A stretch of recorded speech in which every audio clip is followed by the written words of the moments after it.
We never know where life will lead us or what may hinder us along the way.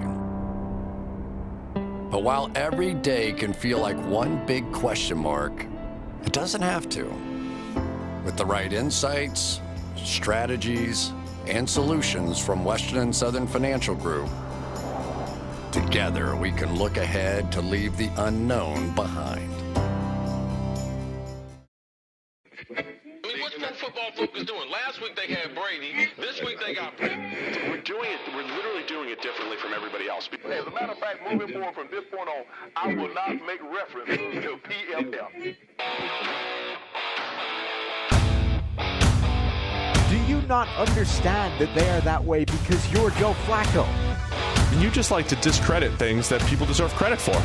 That you can't possibly be expected to defend that. Talk about the game, Sam.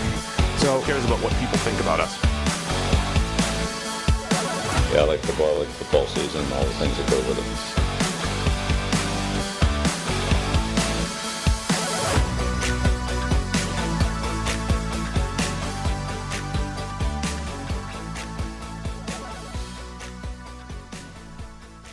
Welcome into the PFF NFL podcast. Steve Palazzolo, Sam Monson. We're here live on a Monday morning on YouTube. Tell your friends. Tell your friends. Come check it out. Check it out live or check it out in podcast land because it's time. We're just dropping it on you. Time for what? Preview season. Oh. We're going to preview the season, the 2022 season preview, Sam. It's upon us. Is that why you're back in the Josh Allen jersey? Yeah, it's AFC East Day. I see. And NFC East Day, and this is the only jersey that I have. I mean, when we preview the AFC Central, I will have my Mark Brunell jersey. Yeah, for the Central. You can get like a new signed Jimmy Smith jersey. That man's like hawking them on Twitter. Oh yeah, get yourself a custom made one custom signed. I might send him a DM, tell him I'll rock it on the podcast. You should. Well, I'm not sure if he'll give you it for free, but he'll definitely tell you the price. Definitely not for free, but it might help his Hall of Fame case. Like my new jersey. Yeah, looks good. Yeah, the Irish Basque in its magnificence. The Irish thing. Well, it's so. I've said for ages that I would pay more money for like a debranded jersey, one that doesn't have Vodafone written right in the middle where you. Yeah. And it turns out there is one. Oh, that's now, great. It's like a throwback thing. But the throwback looks better anyway because they have collars and it looks like an old school rugby jersey. You should throw a PFF logo on it. We could we screen print it? Yeah. Or no, where's Mike Parker's like embroidery guy? We go down there and get the PFF. He has thing a guy on the front or a girl. He's got someone down in Kentucky that embroiders for him. Let's get that going. All right. Okay. Top of the show. It's Monday morning. We're live. I guess we have to talk about Deshaun Watson suspension. Yes. Well, we also have to get the housekeeping stuff out of the way first. So if you head to the pinned tweet at our Twitter account, at PFF NFL Pod, you will still find the survey that we would like. We got a bunch of people reply to it after we put out the call last time. Still want a few more before we wrap that up. So 2 minutes of your time, help us make the PFF NFL podcast better for this upcoming season and, for the future in general. Helps you, helps us.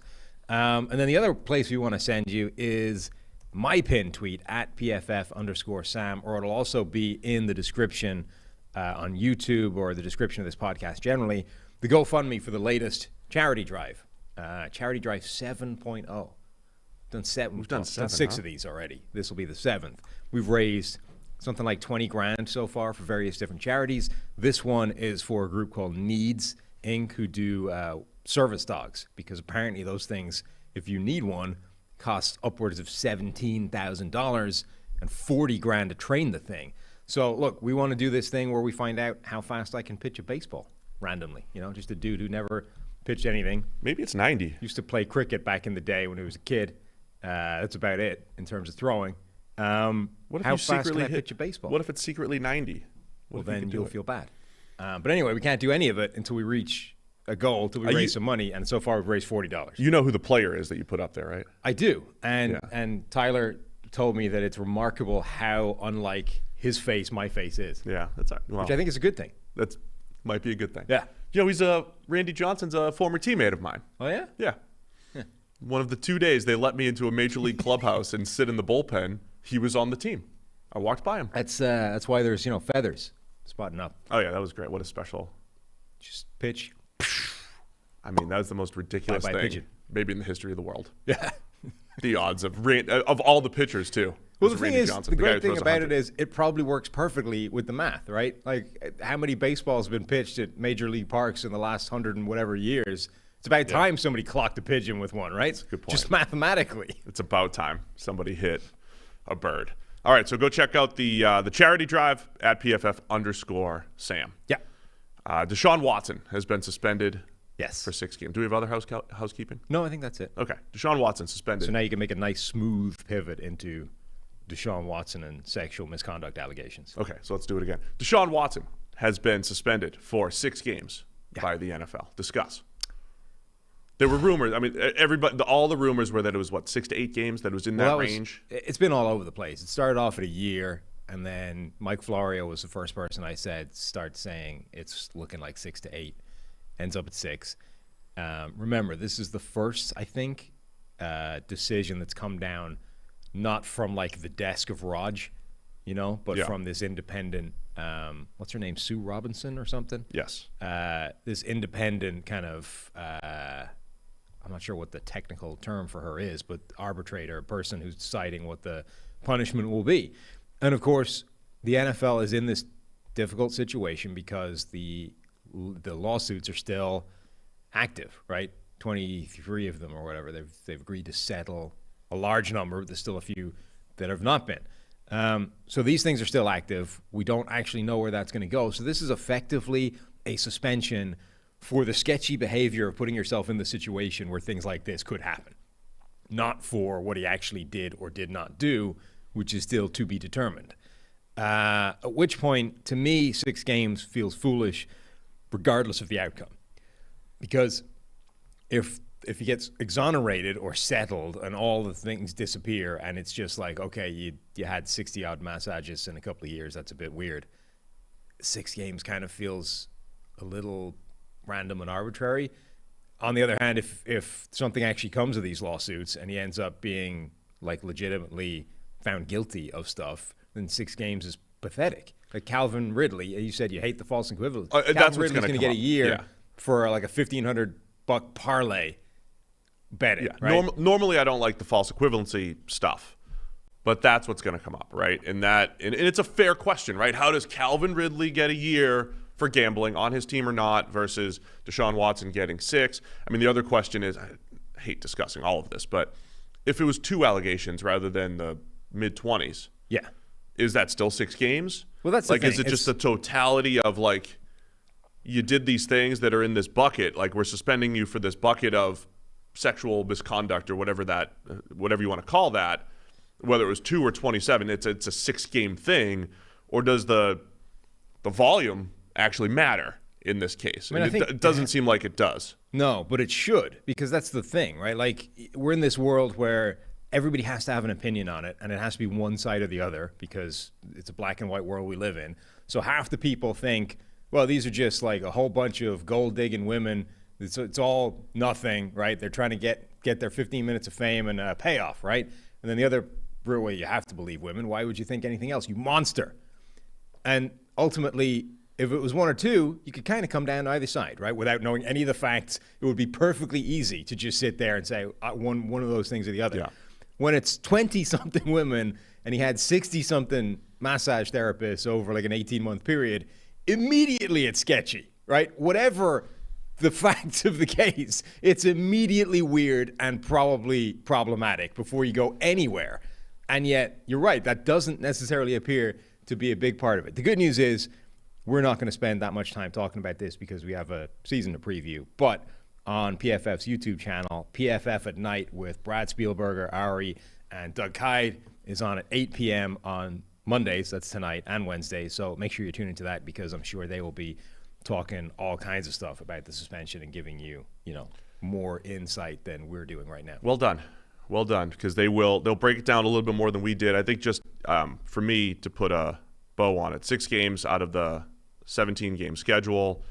You'll get some of the comparisons to other people who have had 4 games, other people who have had full seasons, whatever it might be. The reality of it, too, is we don't, because of the way this whole thing went, I mean, there's a whole bunch of settlements, right? So it's not It's not a trial, so to speak, so you really don't get all of the facts, to your point, right? You're not getting all of the facts from both sides the whole way through.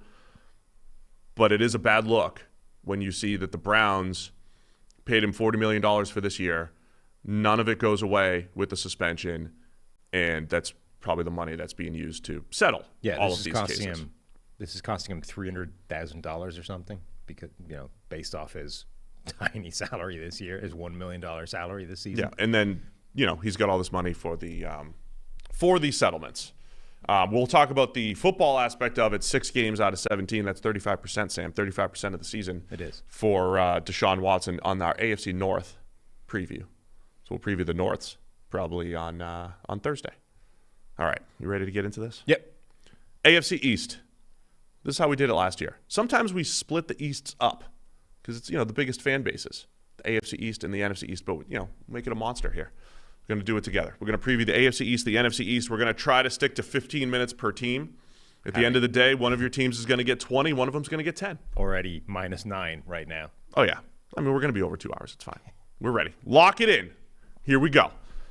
Start with the Buffalo Bills. I got my Josh Allen jersey for AFC East preview day. We'll try to hit let's try to hit season expectations, biggest questions, storylines, remind people what they've done this offseason to get to this point, and also remind people at one point, other shows might spend one show on a season preview, but we have to split it into 4. Oh, yeah. Because we need the time. Well, we don't have to. We could go for 12 hours and preview the entire season, but we think it's easier. I've proposed that before. I know. And I've said, God, no, don't do that. Only if powered by Jeff Ruby's for the day. Yeah. Josh Allen is fast becoming my favorite NFL quarterback. He's obviously yours. You got the jersey. Yeah, I got the jersey. Jersey you own. Did you see where he left Peter King hanging? Or no, Peter King left him hanging with the handshake post, interview at the training camp. And his reaction to that was just fantastic. Yeah. Like, reached out for a handshake. Peter just turns and says a bit to the camera, and then just is laughing with the cameraman the whole way, like hand out until Peter's Peter big time. realizes. You see, the thing about that, Josh, is back in '84, Marino had his hand out.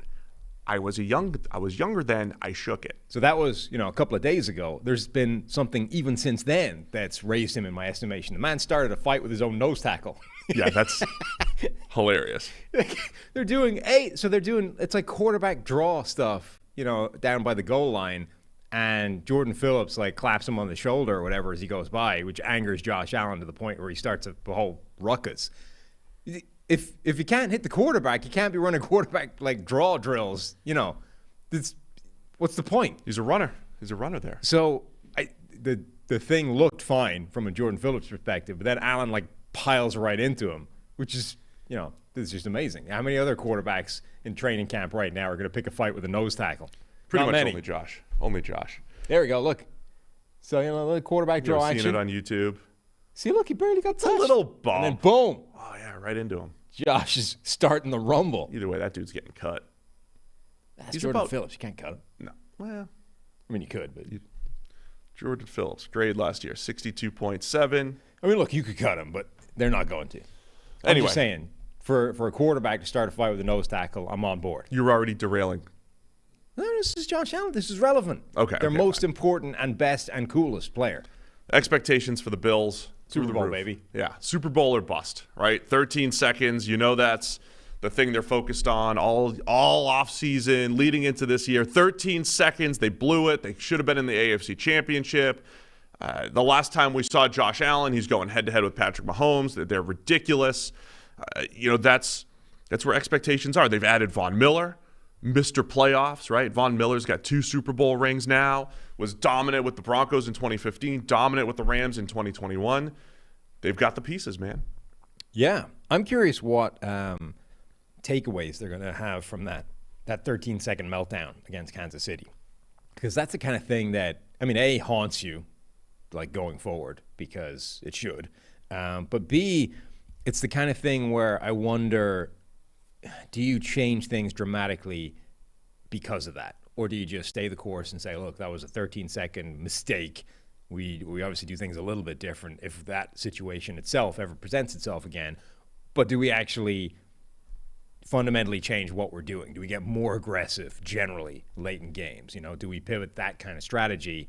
Because it's that kind of watershed moment that can actually cause stuff like that. And the Bills generally, play things reasonably conservative in terms of coverages and those kinds of things. I wonder if we see them ramp up that and get more aggressive and try and sort of squeeze the life out of teams, put the foot on the throat and really end the game when they have a chance to, rather than play the sort of more conservative defensively brand of you're talking defense. about. Yeah, it's a good question. I think that's different from, say, last year at this time we were talking about the Chiefs, and it was this full game of Patrick Mahomes being under pressure in the Super Bowl against the Bucs, where it felt like the Chiefs took that takeaway and were like, never again, we're going to build the offensive line and never let Mahomes play behind a bad offensive line. That was a game experience where I do think the 13 seconds for the Bills is more at the play level, situational, and all that stuff. They're aggressive offensively. Mm-hmm. I think that was my big takeaway from the Bills' 2021 season. This was the year that Josh Allen truly took over, right? He broke out in 2020, but in 21, when the division was on the line in New England late in the season, every single third and short, it's a QB run, right? And when the game is on the line, and when the QB draw that we just saw them practicing, they put the ball in Josh Allen's hands as a runner and as a passer. And I think they really made it into Josh Allen's team last year. And he had his second straight elite grade. It was bumpy at times. He still does throw the ball into coverage a little bit too much, might throw it too fast for linebackers to catch, but he throws the ball into coverage a little bit too much. That could always regress on him, his turnover-worthy play rate, but it's Josh Allen's team.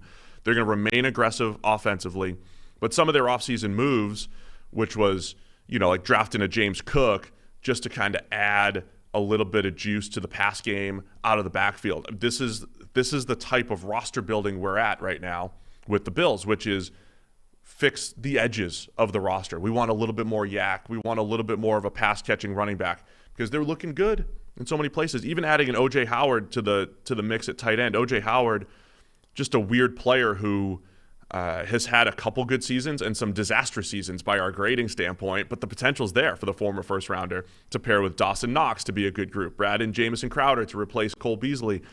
There's a lot to like about the Bills. I think they stay aggressive offensively. And then defensively, the big question is opposite Tre'Davious White, first-rounder Kaiir Elam. They could change their system just because I know you liked Elam more as a press man corner, right? I mean, yeah. And I think because of Tre'Davious White, as much as relying on a rookie, year one is always a little bit risky, that could easily be an upgrade. It's easy to look at that and say, well, first-round corner versus a guy that was undrafted and a walk-on and all those kinds of things, and they let leave in free agency. Of course it's an upgrade, but it's a rookie corner in year one. It's generally not the strongest debut season at a position you're going to see. So it's a lot easier said than done to look at a guy and say, well, we drafted him in the first round. Of course he should be an upgrade. Usually I would say that's not necessarily the case, but because he's stepping into a reasonably good system for helping kind of defensive backs generally, an easier role specifically within that defense because Tre'Davious White takes the more difficult stuff, and the fact that Levi Wallace, has a reasonably attainable baseline. I would say all three of those things working together means Kaiir Elam could easily be an upgrade for that defense, which is huge. Like the Bills, they're most people's Super Bowl favorites for a reason. I know you look at last season and say, well, they didn't even make the championship game, let alone the Super Bowl. And you're like, yeah, but they were 13 seconds away from knocking off Kansas City. Had they beaten Kansas City, they would have been favorites against Cincinnati. Okay, they might not have beaten them, but they would have gone into that game. At home. They would have been at home. They would have gone into that game at home as favorites, and then who the hell knows, what would have happened once they got to the Super Bowl and played the Rams. You can't dismiss what happened, but that's how close they were. And like a lot of other teams, they have gotten better over the course of the offseason. The other area that, people will be concerned by is the departure of Cole Beasley as their slot, but they bring in Jamison Crowder, they draft Khalil Shakir, a guy a lot of people liked. Again, that could easily be minimum a lateral move, could potentially be better again. So, and that idea of all those situations where they put the ball in Josh Allen's hands, that's not going anywhere. And Josh Allen is effectively a cheat code in those situations because the dude can go one-on-one with a nose tackle in a fist fight. When you get to third and 2, and you're playing pass, and Josh Allen just fakes it and goes QB draw, He's now one-on-one with a linebacker who he probably outweighs and has the ability to run over for 2 yards. Remember, he doesn't need to break a tackle. He just needs to be able to fall forwards for the 3 yards.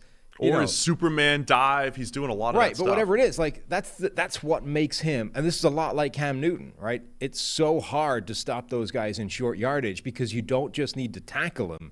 You need to stop him dead on contact, because if you just hit him and he outweighs you by 10, 15 pounds and he just, falls forward, it's the first down. So last season, there's so many situations, whether it's short yardage, goal line, all those kinds of things, where Josh Allen was the difference. And Buffalo clearly knows it, right? And they're willing to embrace it and hand him the ball in those situations. And it makes them almost impossible to stop in those spots. Don't you think they want to get away from that at some point, No. though? As big and strong as he is, we talk about this all the time. It's less about size as far as durability goes. It is about playing style. At some point, you don't want him taking those hits. No, I think they've embraced that, and they're saying, look, you're getting paid $40+ million a year for a reason. This is your reason. Like, yeah, you're going to take hits that we wouldn't expose Matt Barkley to, but that's why you're getting paid $40+ million a year. Like, don't hate on Matt Barkley. I'm just saying, look, again, like Cam Newton, like there's no – if you say we have to go away from this because it's exposing you to hits that other quarterbacks don't take, then you're saying, yeah, but then we're taking away your differentiator. We're taking away the thing that makes you special by going to something else. Right now, the thing that Josh Allen is great at a lot of other things. I'm not saying this is his only, like this is his one trick. But the thing that has the capacity to separate Josh Allen from basically every other quarterback in the NFL is that those situations where if you get 3rd and 2, you can't stop him because he can do everything. He can pass the ball, short or long. He can run the ball up the middle. He can run the ball around the edge. So he can run over a linebacker. He can run around a cornerback, or he can pass it over your head. At which point, how do you defend that? So if you then say, all right, this is great, but we don't want you running over people anymore. Now you're taking away one of those options, and you're just making everything else incrementally easier to defend. And sure, he'll still be a great quarterback because he can still pass the ball. He can still run in space, but it's not as good. So I think once you've committed to that kind of contract, you say, to hell with it. Let's roll with this until the wheels fall off. Particularly, by the way, just to finish that, they haven't won the Super Bowl yet, right? If you're go all out to win it. Maybe once you're 2 rings deep, you'd be like, all right, now let's back off. Let's preserve this and let's see how long we can stay in the groove. But Buffalo hasn't won a Super Bowl ever. They're 0-4, right? They crapped out on 13 seconds to go against the Chiefs last year. Now is not the time to go away from the really special thing that Josh Allen brings to the table before you've achieved, before you've reached the promised land. One other, I understand. I get it. Josh Allen's team. Again, they showed it last year. One of the stats that stood out to me last year defensively, they only allowed 9 completions on 20-plus yard throws, 9 deep passes. That was without Tre'Davious White for a period of time. Other than, I think, 2020, the defense kind of fell apart a little bit. But under Sean McDermott, this defense has been fantastic. They play that. Usually they play a lot of shell coverages, keep things in front of them. One of the best safety duos in the league in Micah Hyde and Jordan Poyer. We mentioned Elam jumping in to essentially replace Levi Wallace on the other side of Tre'Davious White. They have a guy like Matt Milano, a linebacker, who's as good as it gets as far as covering running backs out of the backfield. And then the thing that they've really worked on in Buffalo is adding a ton of depth on that defensive line. They like to roll 7 or 8 deep on that D line. So you have Von Miller coming in as the headliner. But Ed Oliver's still there as a guy that can rush the passer a little bit, undersized interior defensive lineman. Gregory Rousseau had a nice rookie season last year, big, long, 6'6", 6'7", defensive end. AJ Epinesa, Shaq Lawson, Jordan Phillips, who's fighting Josh Allen. Mm-hmm. Tim Settle comes in from free agency. So they've got some depth up front. There's a lot to like about this Bills team. The one big question mark that I think we've brought to the table is the offensive line. Right, so they don't have Darrell Williams anymore. He had been solid. He'd been in and out of the lineup last year, but you have second-year right tackle Spencer Brown. You have a question at right guard. Is it Ryan Bates? Is it Cody Ford. Cody Ford has really struggled in his 3 years in the NFL. Roger Saffold comes in from Tennessee. He's really experienced, but he had a subpar season last year, right? Is he getting too old? This is the one place where this offensive line hasn't been one of the league's best. They've been very much in the middle of the pack the last couple of years, but this is the one place where it could be on the lower end of average, and that could be the weakness of this team. But the good thing is, I think that's about as bad as it can get. Like the strategy that they have in terms of, or that they've had in the last few years in terms of assembling offensive linemen and just grabbing guys that are average to below average players and getting a ton of them, right? Yeah. It's very difficult for that line to be horrendous, because if one guy starts playing like crap, you just bench him for the guy behind him who looks to be about as good. So David Quessenberry, I think, is a great example. Forgot they added Quessenberry too, yeah. Now, look, Quessenberry last season had a grade of like 80, but it was all run blocking. His pass protection was way worse in a system that is pretty beneficial for offensive line play in general. Complete outlier relative to anything else we've seen from Quessenberry in the past. But that's a perfect example of a guy where you just bring in, let's roll the dice. Like this guy had a kind of Pro Bowl caliber season last year, which would be, I mean, if you said you're going to get that every season, he would be the starter at right tackle for the Bills immediately. Obviously, they don't think he will, and they're probably right. But you bring him in like as a backup contingency option, because now if one of your right tackles struggle, you throw in Quessenberry, and all of a sudden you might even upgrade. So I just think the Bills have done, like, you've got Greg Manx, you've got Ike Butker, like they have some capable backups who may not be any worse than the guys that are in front of them. So if those guys start playing, really badly as opposed to just slightly below average, you just make a switch and you're probably fine.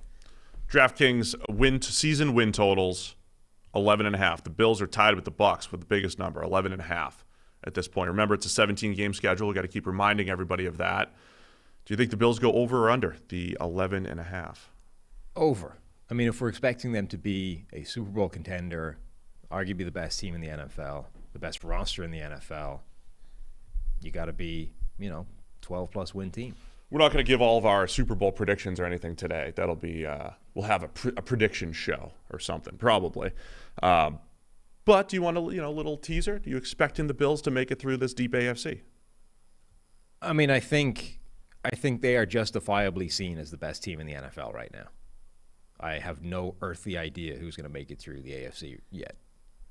Perfect. Well done. Thanks. Anything else on the Bills? I think this might be their year. You think this is their year? Mr. Josh Allen jersey. This is their year. Look at this. Bills. One other point I think is worth making with that defense. McDermott's system has been good for years. It's been good before it even got to Buffalo. It was doing good things for Carolina. The league is moving in that direction. So he's sort of ahead of the curve in terms of, like, this is what he's been rolling with. And it's not just McDermott, right? It's Leslie Frazier as well. Like, that defense, this is where they've been living for years, and all of a sudden it's becoming the defense that everybody is sort of pivoting towards, shifting towards in terms of going back to split safety looks, more coverage shells, more inviting of the run in terms of light box counts, all that kind of stuff. I think that's good for Buffalo. Because this has already been a successful defense while everybody else is playing something different. Now everybody else is moving to the kind of systems you're playing, and you've been doing it for years, so you're further ahead in terms of understanding what the change-ups need to be, what the adjustments, what the rules against certain things are. I think that can only help Buffalo's defense. All right, Buffalo Bills, your AFC East preview. Who's next on our list here? Miami Dolphins? The Miami Dolphins. Okay. Their win total is 9 at DraftKings. I'm excited for the Dolphins. Yeah. Of all the teams that we want to see, that I want to see this year, are the Dolphins at the top of the list? They're close. They're up there. The Dolphins are a pretty polarizing team in terms of, because of this weird offseason of the AFC where everybody went on this arms race. A lot of people are either like, well, this is Miami's year now. They got Tyreek Hill. We were going to see Tua unleashed. They rebuilt the offensive line. Now we're cooking. And then there are a lot of other people sort of pick for, like, they're the one team where it's not really going to work. Everybody loaded up in the AFC. Miami's, they're going to be limited by Tua, and they're just going to fall back relative to everybody else, right? Everyone's gotten better. The Dolphins got better, but they might be the team that misses the playoffs and just doesn't look great because everybody else overtook them. So I think you're right. They are going to be one of the most interesting teams to watch to figure out where in that spectrum they lie. And it's all going to come down to what this offense coalesces to be. With Tyreek Hill, with Jalen Waddle, with Tua, with Mike McDaniel coming over from San Francisco, and what he can create with this rebuilt offensive line, half rebuilt. What does this whole thing look like? I want to see what happens with Tua here, because he had – so I'm just looking at which quarterbacks had the most RPOs last year, run-pass options. Yeah. And those are plays where, again, it's called run, and instead of the run game figuring out who the unblocked defender is and making him wrong, you pass behind him, right? Sometimes an RPO could be a screen. You throw a little bubble off of it. But last year, Tua tied for the second most RPOs in the league. Now listen to this number. It's including the playoffs, of which Tua didn't play, and Tua was hurt for a lot of last year, right? He missed a chunk of the season. So Patrick Mahomes had the most with 100, and then it was Tua, Josh Allen, and Ben Roethlisberger. All guys, those guys didn't miss time, right? Or Ben missed a little bit, but they all tied for second with 82. I want to see, was that because the Dolphins thought, this is the only way we can move the ball with Tua, or this is one of his strengths. He's, quick decision maker, quick release. And he's fine on those plays. But there was a point in the Dolphins offense last year where it just felt so conservative. It felt like they didn't have the ability to throw the ball down the field. They didn't want to throw the ball down the field. Jalen Waddle, this happened with Jacoby Brissett at quarterback too, but Jalen Waddle had that one game where he had like 11 catches for 40 yards. That was with Brissett. But again, the offense in total was just not throwing the ball down the field. Now, can Tua do that? He had the fourth lowest average depth of target last year. Are they going to unleash this thing? All that said, Tua's average depth of target is very similar to Jimmy Garoppolo's last year. That's the offense that's coming over here. I always mention that Garoppolo was the comp that I used. Let me just – here's a stat ready to break this down. I used the Jimmy Garoppolo comp for Tua coming out. I still think there's a lot of truth in that comparison. Last year they had essentially the same average depth of target, but Garoppolo averaged 8.4 yards per attempt, a ton, and Tua was at 6.8. So can Mike McDaniel, can the offense bridge that gap? Can Tua essentially throw the ball underneath like he did last year, maybe not with as many RPOs, but within McDaniel's system, and then because you have Tyreek Hill and Jalen Waddle and a better system, all of a sudden it's going to be an explosive passing attack? That's the biggest question for the Dolphins this year. Yeah, I mean, the RPOs thing will change dramatically. Miami ran a lot of them. San Francisco didn't run them almost at all relative to everybody else, certainly last year. And generally, the Shanahan system does not run a ton of RPOs, which is kind of ironic because you would think that offense is almost tailor-made for RPOs. And yet, for some reason, Kyle Shanahan has never really leaned into that, even when they were exploding and, it looked like they were going to take over the league. But it's an interesting element because it felt like, I don't know if this was why they ran a lot of them in Miami, but RPOs were protecting that offensive line, as was Tua's fast release time relative to a lot of other quarterbacks. This is why the offensive line was such a big issue in Miami, because they were the worst offensive line in the NFL by a mile. They were historically bad, despite the offense protecting it pretty well by quick release and RPOs and a couple other things, right? This was a line that was the other thing I meant to mention, right? You're doing it in part because the line was rough. If it was just like a drop back passing offense, the line would have looked even worse. So this is why previous to this year, you really can't get a fair read on what Tua is, because that line was so bad, you can't possibly have a fair conclusion based off working behind that unit. But it's also, like Pittsburgh this year, the line is going to have a very different job, in terms of pass protection. Now, unlike Pittsburgh, where the job is just going to be harder, this one is more nuanced than that, because you're going to lose the RPOs generally.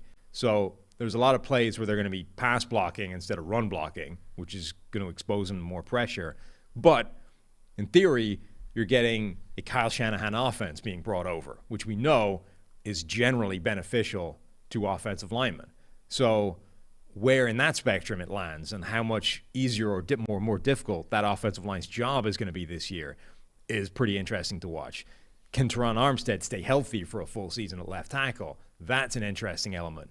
Armstead and Connor Williams should give you 2 guaranteed quality starting players on the offensive line. Robert Hunt, I think, is a third. He might not be a superstar, but I think he's a good quality starter, meaning Miami has gone from basically 1 out of 5 offensive linemen are capable to at least 3. And then if they can get average to above average play out of at least 1 more, now all of a sudden it's just like, okay, Austin Jackson is the problem, which is fine. We can work around that, right? But that's transformative. Like, you go from the worst offensive line in the NFL by a mile to the point where it doesn't really matter what else you're doing because nothing functions, to this line is okay. Yeah, and still some question marks there because Teron Armstead has had a lot of health issues the last few years. Connor Williams, who's played left guard his entire career, is going to move to center, supposedly here with the Dolphins.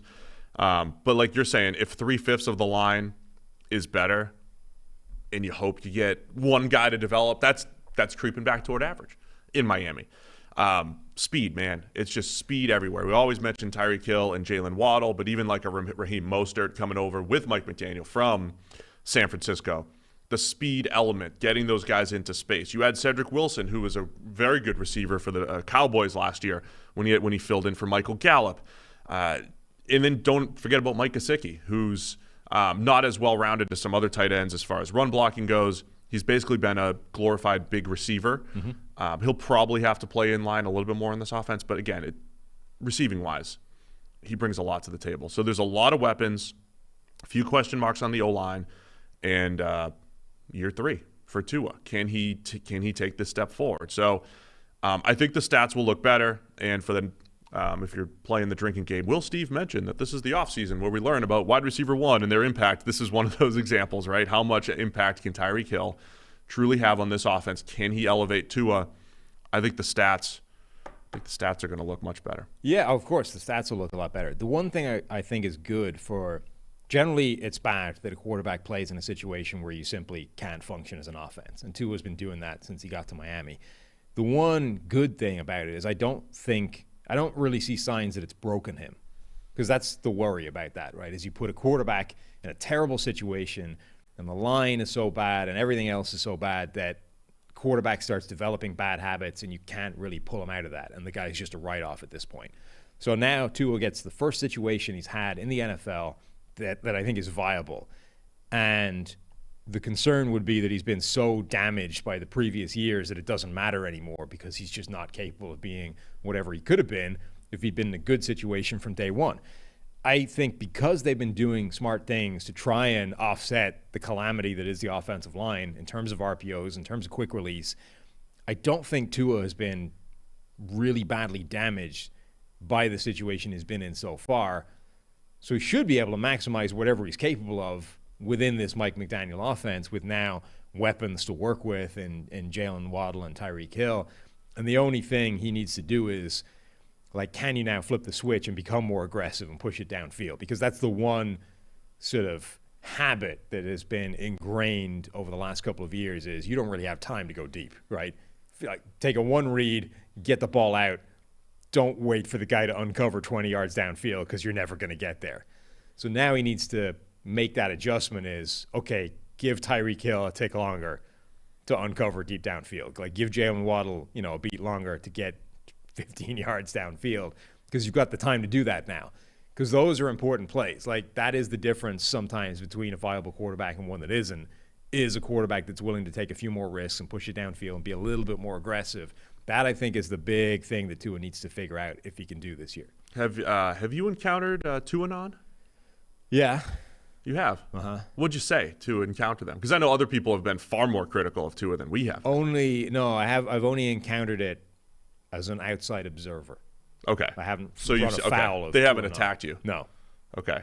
Because me neither. Like, we've been pretty fair with Tua criticism and all that stuff. I want to recap his first 2 years really quickly here. 66% completion percentage, where if you only looked at that number, you say, hey, that's really good. The comparison to Garoppolo that I always made was quick release, does some good things, but has way more turnover-worthy plays or bad turnover-worthy plays than you would want. Didn't have it at Alabama, but there were some bad ones in there. Yeah. 4.3% turnover-worthy play rate. That is on the lower end of the league. That is a high number, and he's got one of the lowest big-time throw rates. Again, a very Garoppolo type of thing. Remember last year we were like, Garoppolo's putting up incredible numbers with no big-time throws. And when that usually happens, it's something schematically, right? So this is where I do think we see a bigger jump statistically from Tua. Also, 6.6 yards per attempt. It's a low number. It's below the league average. It's not good. So when you have low yards per attempt, low big-time throws, high turnover-worthy plays, that's usually not good. That's Tua's career so far. The skill that he's brought to the table, the quick release, getting rid of the ball, not taking sacks behind, like as you mentioned, a terrible offensive line. But I think that skill set will play in this offense, right? Yeah. That skill set can play, and if Tua does get a little bit better, a few more big-time throws, cut down on some of the bad decisions, things are going to look a lot better. I think the Dolphins are going to be tough to beat. I think they're going to be tough. All of the stuff you mentioned is directly tied to the scheme and the bad offensive line, all that kind of stuff. Like high completion rate because he's getting the ball out of his hands quickly and not pushing it deep downfield. It's a low average depth of target. You would expect that. Same with like high turnover-worthy play rate. Well, of course it is. The worst offensive line in the NFL by a mile. He's under pressure all of the time. Low big-time throw rate. Same thing. He's getting the ball out of his hands quickly. He's not pushing it downfield. Not going to have those opportunities. He's not going to have those. The thing to kind of monitor is that Jimmy G had that style, had that kind of profile in a good system. Tua hasn't had the good system yet. So he's matching Jimmy G's profile from a much worse situation. Now we get to see, does he still do that in a good system, or does that explain the majority of those numbers? It was just the spot he's in. Last part on Tua. Last year, he had 4 very good game grades. They were against the Giants, who struggled defensively, the Falcons, who were terrible, the Jaguars, who were terrible, and the Jets, who were terrible defensively. Those were his 4 good games. He did not have one other game grade above 63 in 7 or 8 other games. So that's another concern. He was very inconsistent. There were definitely games where Tua could step up and say he completed over 80% in 2 different games, right, against some of those bad teams. So got to see him do it against better teams, better competition. Defensively, it's another intriguing group because I like the way they've invested in the secondary. Xavier Howard has been a baller the last couple of years, even if he's been a little up and down throughout his career. Byron Jones, I mean, that's a great starting point at corner. They add in the very underrated Melvin Ingram. They re-signed Emmanuel Ogbah for big money. And you still have Jalen Phillips. That could be a decent trio rushing the passer. Christian Wilkins had a breakout season last year. He became one of the better interior defensive linemen in the league.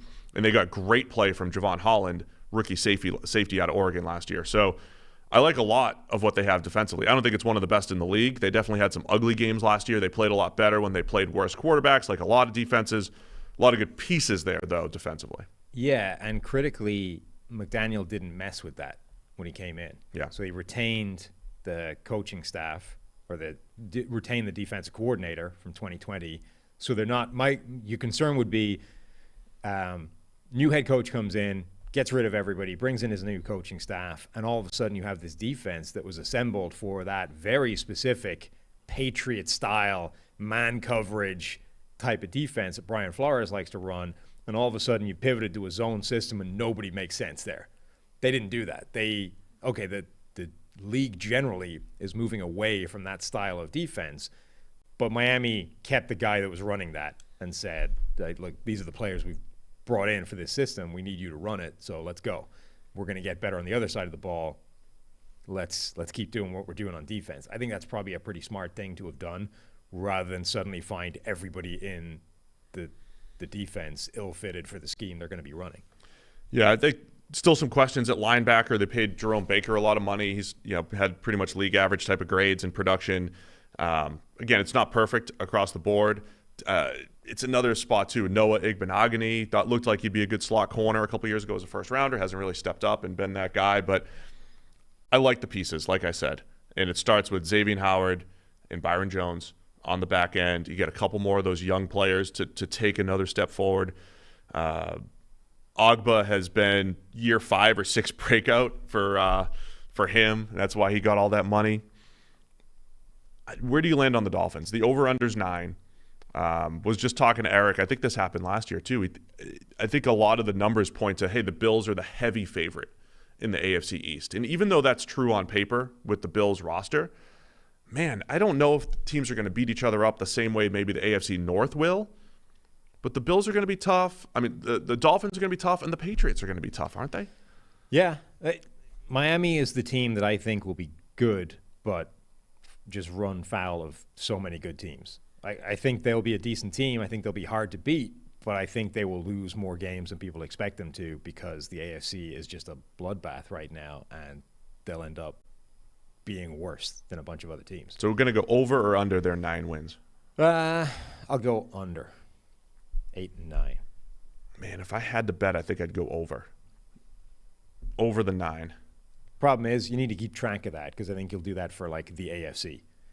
Yeah. Like the AFC will be over. All of it. Everybody. I mean, I would Except probably the say Jags. the Dolphins are a 9-8 team in the AFC. Yeah. If they're in the a normal NFC, year. I might think they might be an 11-win team, to be honest. Right. But the problem is, they can't all go over their win totals. Yeah, I get it. Yeah. I understand. I'm just saying, mentally, keep track of that. They're all go because I'll probably go over the Patriots 8.5 next You'll too. go over with the Jags because they went to Peterson. Like everybody. There'll be like one team that'll be under the Texans. Everybody's over. Yeah. But is this sorted out so everybody can go over? Or is it predicting every game? Like the Texans, 4.5. I'll go under them. Yeah, that's what I'm saying. The one team in the AFC you'll pick under their win total will be Houston, and then the AFC will be expected Fine. to win Under, every game. Under on the Dolphins, 9. All right, let's go to the New England Patriots. Their over-under is 8.5. So Going over? So DraftKings has them as an 8.5 win team. They won 10 games last year. Yeah. Mac Jones, a lot of buzz. Are we getting as much buzz for other second-year quarterbacks as the Mac Jones hype here? Belichick saying he's way ahead, and it's a new offense, and it's faster, and Devontae Parker's catching everything. It's great. There's these think pieces now about whether Bill Belichick is sort of adjusting his style because, you spent like 15 years essentially crapping on Brady because it set the standard, right? If I take the best guy in the NFL and shit all over him, everybody else has to understand, wow, that's the standards. Like we need to get we can't do anything wrong. Otherwise, if he's going to rip him apart. But now it's like you got a second-year quarterback who had a good, not great rookie year. That guy's ego and confidence is way more fragile than the greatest quarterback to ever play with a chip on his shoulder. Maybe you need to modify how you behave around that guy. And all of a sudden, it's Belichick saying, the guy's playing, he's great. He's so far ahead of last year. It's amazing. I kind of like that. I think that's fun. I don't know whether I agree with it or not, but I like. So he's not gonna. I like the people who join those dots. He's not gonna trash Mac Jones and say I can get kid from Foxborough High to make that right. throw. Like first play in the film room is not going to be Mac Jones like firing a pick six right to a nose tackle. Look at this idiot. Yeah, that's your starting quarterback. Good luck, guys. Well, maybe I'm buying into it. Maybe I'm buying into it. Okay. It was true last year with Mac Jones, though, right? I mean, it was a good training camp. Handled the offense, had the big joint practice with the Giants. This is really what their season hinges upon, does it not? I mean, if Mac Jones is a guy that can elevate his game, use the quick decision making and the accuracy, cut out some of those. He just had some games where they didn't rely on him in certain games, and there's other games where he just didn't do much. Right? He just did not do. Forget the windy game in Buffalo. They didn't ask him. But there's other games he just didn't bring a lot to the table. They needed him in Indianapolis, whatever it was. If he cuts out those games and he's that guy, there's enough on this Patriots roster that they're dangerous too. Yeah, I mean, I think his job is almost different this year. Now it's about not elevating your game, but about elevating everybody else's game. Like that's because he ended up with a grade of like 80 year one, which is actually a really good number, even in this sort of season of inflated numbers across the board and offense exploding and all those kinds of things. If you've got an 80-level quarterback all the time, you're in a pretty good spot. But now, the difference now to go from 80 to 85 and 90, where you're the best quarterbacks in the NFL, now you need to show that you can get career years out of the guys around you. So can you get a career year out of Jacoby Myers and Devontae Parker and Nelson Aguilar and, prove the Patriots right for drafting Tyquan Thornton and all those kinds of things? Can you figure out Jonnu Smith, who had a disaster of a year, after being made one of the highest paid tight ends in the NFL? Can you continue to get use out of Hunter Henry? All those kinds of things. Like, Mac Jones' job now is not necessarily about getting a ton better himself, but being able to prove that he can make all those players around him better. And that's, I think, his task going into year 2. And maybe more games where the offense flows through the passing attack. Not that you have to win that way, but you need to have the option to win that way a little bit more often. When the Patriots were at their best, remember, didn't they scored over 50 points twice last year? They had some dominant, kind of old school Patriots types of games, right? Where it's like the execution across the board. Now, again, it's the Jets, it's the Jaguars, it's beating up on some bad teams. But that's what Brady's Patriots always did, right? They always destroyed the bad teams when they were supposed to and did it in dominating fashion. There were signs of that last year. For all of the woes that other rookie quarterbacks had, Mac Jones was a part of teams that put up a ton of points and competed and made it to the playoffs. So that is a great rookie season. On the other hand, we've seen excellent rookie seasons from Baker Mayfield, from RG3, and they're all different circumstances, but it doesn't always mean you're the best going forward and it's always going to get better. So I think that's the step forward is there is no Tyreek Hill here. There is no A.J. Brown.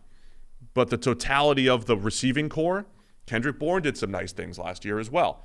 2 tight ends, 3 or 4 receivers to throw to, a run game that's going to be solid again behind a good offensive line. They have multiple ways to win, but will they have those games where it's Mac Jones' team? And this is what always made the Patriots special historically, their ability to adjust their game plan. Because if there was a week where they could run all over you for 200 yards, they'll do it. But there's going to be a week where the team, defense takes away the run, and you're going to spread to throw, and it's like, hey, Mac, go drop back 45, 50 times, go do it. If he can do that, and we saw Brady take that step in year 2 as well. All of a sudden, they started the 2002 season way back then with Brady throwing the ball like 22 times. And within a year, he went from game manager to like, hey, man, maybe we could just throw the ball whenever we want.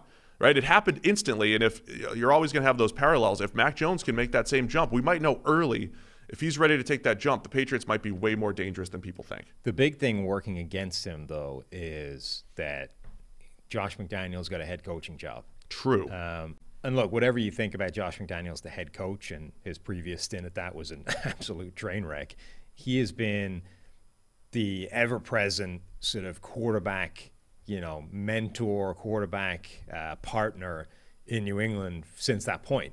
And has been sort of at the head of adjusting that offense, of working with the quarterback and changing what it needs to be and shepherding whatever changes need to happen and elevating that guy's play regardless of who it's been. And not only is he not there anymore, which is very important, but the replacement is, We don't know who it is. Yeah, but we kind of do, And it's... Hey, Bill Belichick might be calling plays. Yeah. So it seems like the replacement is effectively Matt Patricia.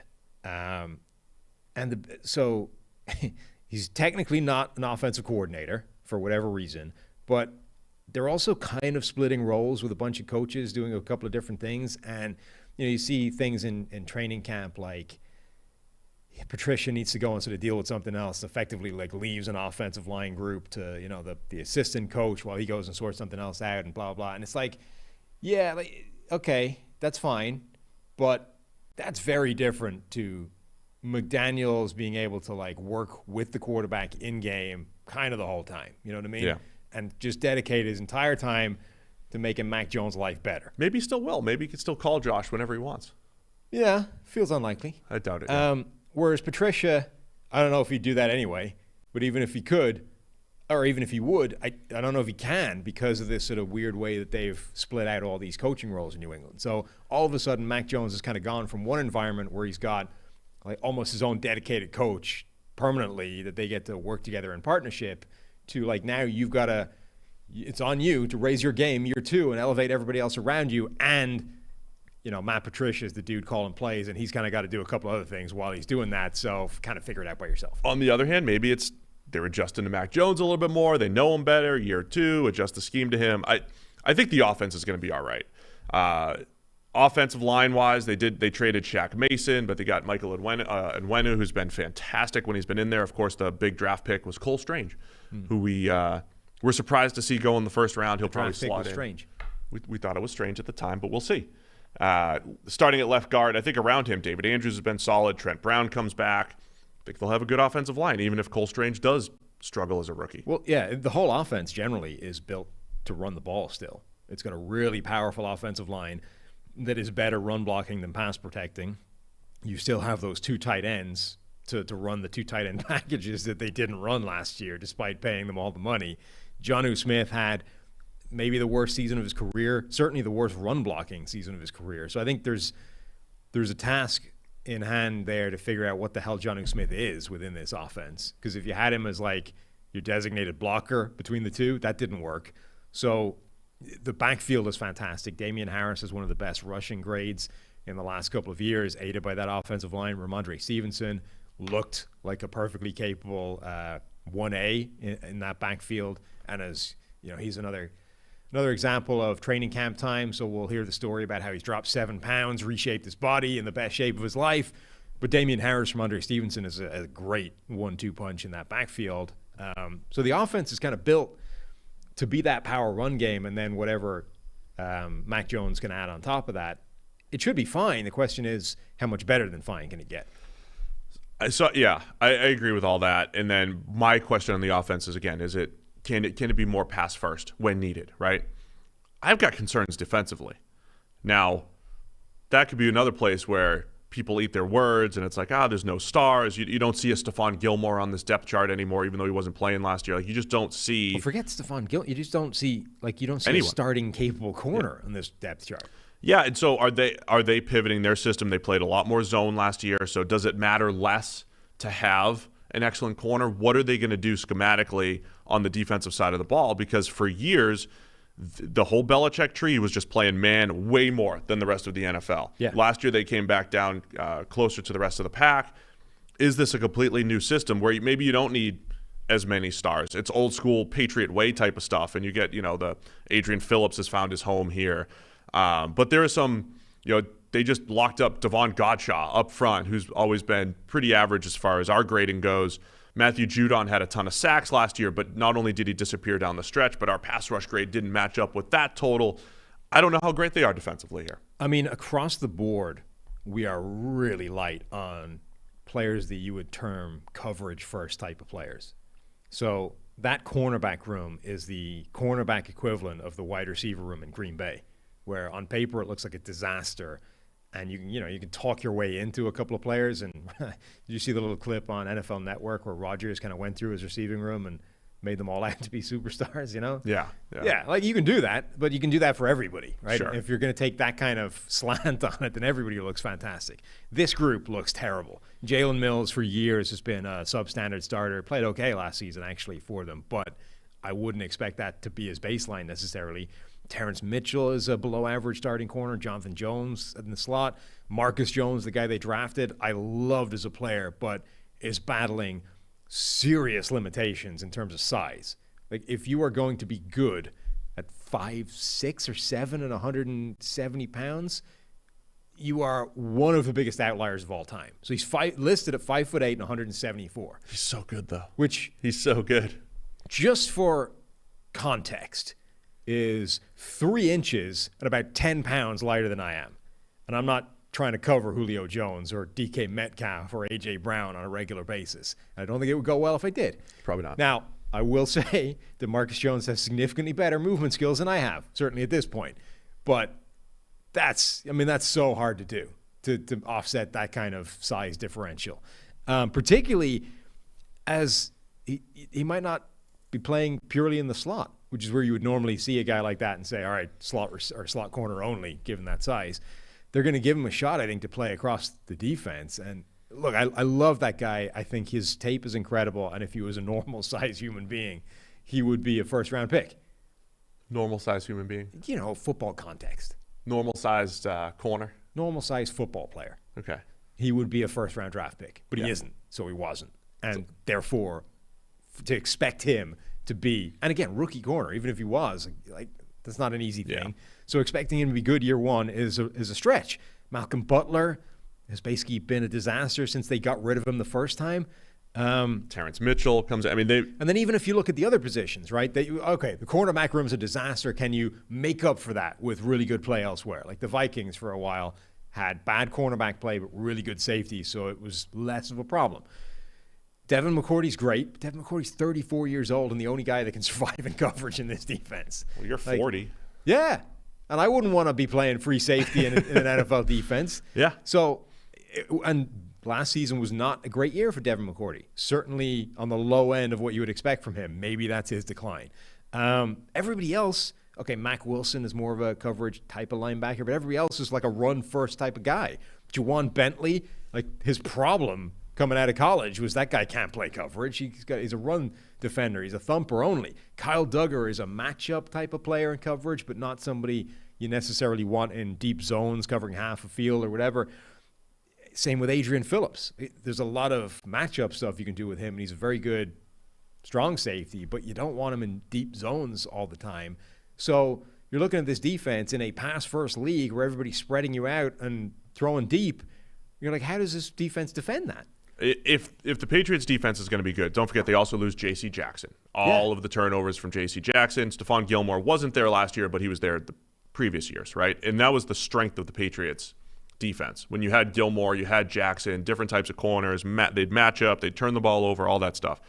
If they're good, you're going to see a breakout of a Marcus Jones. You're going to see the Patriots find out how to maximize Jabril Peppers, who's in camp, right? Malcolm Butler gets rejuvenated. Christian Barmore, second on the team in pressures last year as an interior defensive lineman.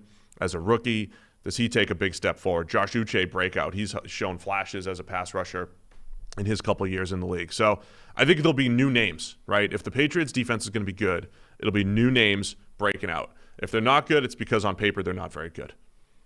And that's it. They just don't look great. And if we'll see what happens. Belichick, it's not like Belichick's always had good defenses. They've had bad defenses before. And when they had bad defenses, it's usually when they were in a transition personnel-wise, or they kind of like thread the needle, right? They were like, oh yeah, we can make this guy work. And they had too many of those, we'll make this guy work. And that's what we're talking about. They're trying to make guys work. Well, and you had these defenses where guys would only function in the Patriots and Belichick's system, but they would function. So guys like Kyle Van Noy, right? Or any other defense, Kyle Van Noy looks like a player that doesn't really belong in the NFL. You put him in New England, and all of a sudden it's, there you go. There's Kyle Van Noy. There's the role player. There's, what he does really well. This is great. You look at this defense right now, and there's a bunch of those types of players, but they haven't been getting that production out of them. So players like Josh Uche, we're like, that's a really there's a niche there for him to be a really good player. But we haven't really seen him do it yet. Kyle Duggar is the one, I think, exception where he has actually been a really useful player in his role. But you need, there needs to be like 5 of these guys that all of a sudden start playing like those players in Belichick's defenses down the years. We're like, okay, we understand there's some kind of witchcraft going on here, and it's basically Bill Belichick understanding where these players win, how to put them in those situations all the time, and getting better play out of those guys than they would get anywhere else. There are a bunch of players that look like New England type of players on this defense in terms of limited. They are, they can only do 1 or 2 different types of things, but they're not even doing those particularly well. Like, we're not getting that level of play, which is what Belichick's defenses have been able to get down the years, which is why they've always been better than they're supposed to be. These, particularly, you remember the early Brady years, where you're looking at the Patriots generally on both sides of the ball. You're like, this is not a very talented roster, but he's getting incredible play out of these guys that everybody else cast off. They've turned into the backbone of these Super Bowl winning teams because of that. Like, he was getting better play out of those guys than he should, or than other people would get in other situations. I don't think that's happening anymore. So where does this land? 8.5 wins. Like I said, Patriots had a solid offense last year. They scored a ton of points. I think they'll be good again offensively. They're going to go over or under the 8.5. I think that's the right kind of ballpark. I guess because I think the AFC will be so strong, I will lean under as well. Oh, look at you. You can't go over for everything. I'll go under for the Dolphins, over for the Patriots. I'm looking into the future and imagining the number of teams I want to put over. So therefore, some teams have to be under. Miami can't be the only one. Therefore, the Patriots as well. It's an interesting one because they play what, the NFC North, I believe. But I think that coaching thing is big. Everybody is assuming Mac Jones takes a step forward year 2. We know that a change in coaching staff has a big impact on everything. And that's a really significant one. Losing Josh McDaniels, who is a great offensive coordinator, whatever he is as a head coach, still TBD, and going to Matt Patricia, who hasn't even done this job before, right? Whatever this job is. They play the NFC North. That could help a little bit. I mean, all these teams. But I'm saying that. I didn't actually know if that was true or not. Let me check. Which part? The Matt Patricia thing. Yeah, never been an offensive coordinator. The closest he's been is an offensive assistant to the Patriots back in 2004, an assistant offensive line coach back in 2005. It's certainly a question. And then he went defense, right? Linebackers coach, safeties coach, defensive coordinator, head coach. So you're essentially going from one of the best offensive coordinators in the NFL to a dude whose main job throughout his career has been defense and has a split role. He's a senior, advisor / offensive line coach. And by the way, you have to offensive coordinator like under a different title while you're doing that. That just feels like that doesn't feel great. All right, let's go to the New York Jets to wrap up the AFC East. How are we doing on time? We've been better. Yeah. The New York Jets, man. Another team, we should feel optimism, right? Don't you feel optimism for the Jets? Yeah. Had one of the best drafts that we liked. I think they've done a nice job adding a lot to the roster. And then we oversimplify this. Zach Wilson's got to play better than 59 overall PFF grade last year. My concerns with Zach Wilson are the way it happened, right? Not getting rid of the ball quickly enough.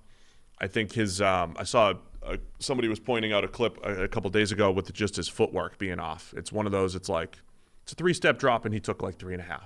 And the timing is completely off. I remember when he was coming out thinking his attention to detail and certain things just weren't there.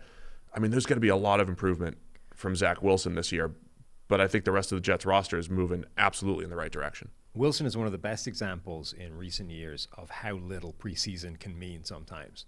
Remember last Driving me crazy. He looked so good last year in the preseason. Right, and it wasn't just, here's a big throw, look how great that is. It was the stuff you just talked about. That was good, absolutely. He just made everything look really easy. The simple footwork, the simple rhythm, all that stuff, it just looked good.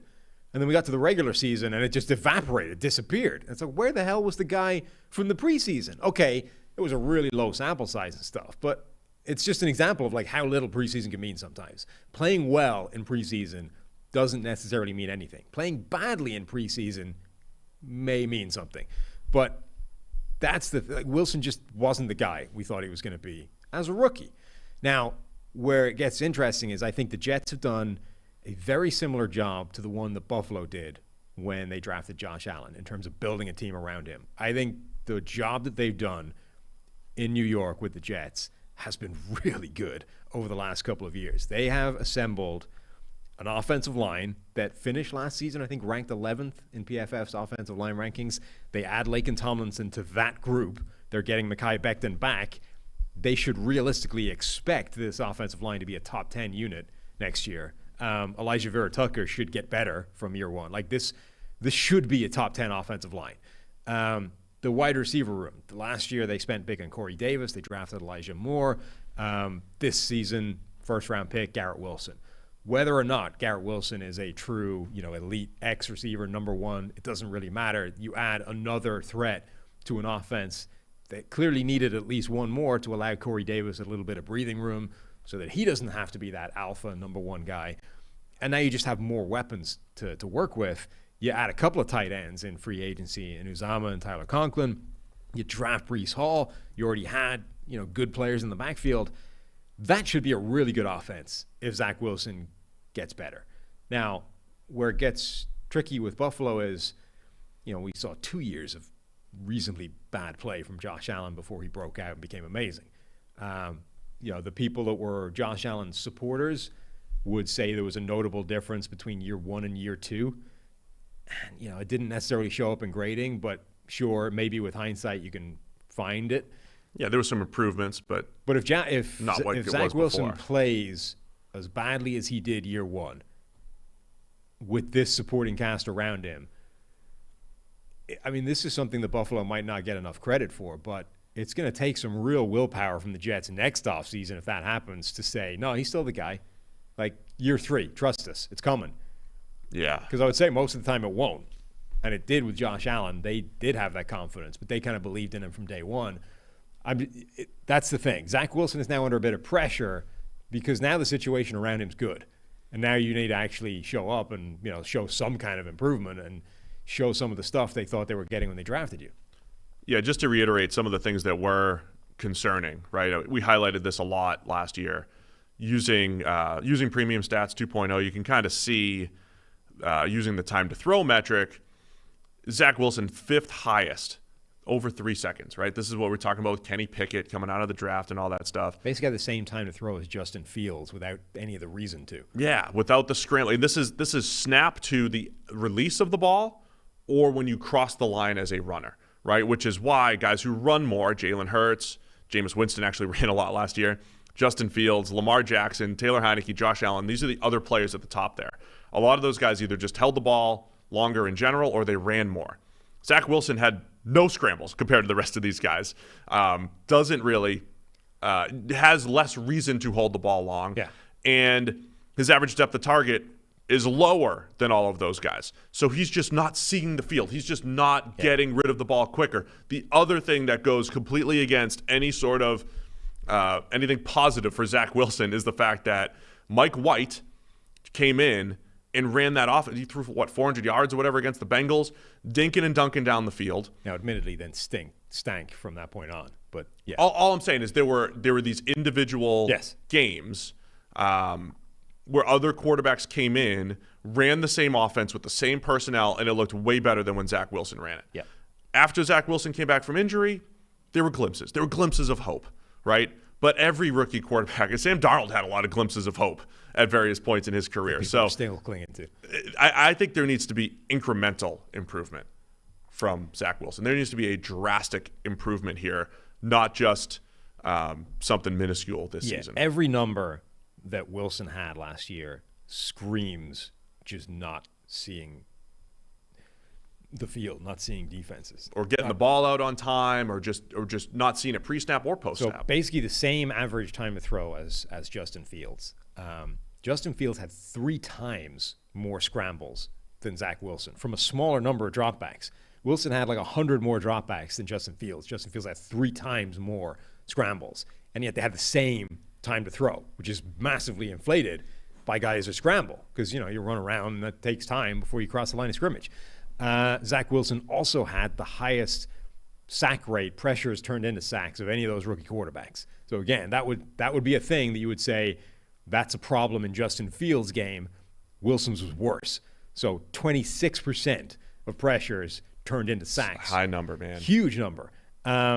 He also had a ton of throwaways. Like he was throwing the ball away as well. So it's not like he was just holding on to it to try and make plays, because he was also chucking the ball away when he was under pressure. So high throwaway rate, high sack rate, incredibly high average time to throw at a low average depth of target. Like this is a guy who's just drowning out there. Low average depth of target and one of the lowest, 5th lowest adjusted completion percentage. Yeah. With that low again. So these are numbers where usually if you play a certain style, you're going to see certain numbers will go up, other numbers will go down.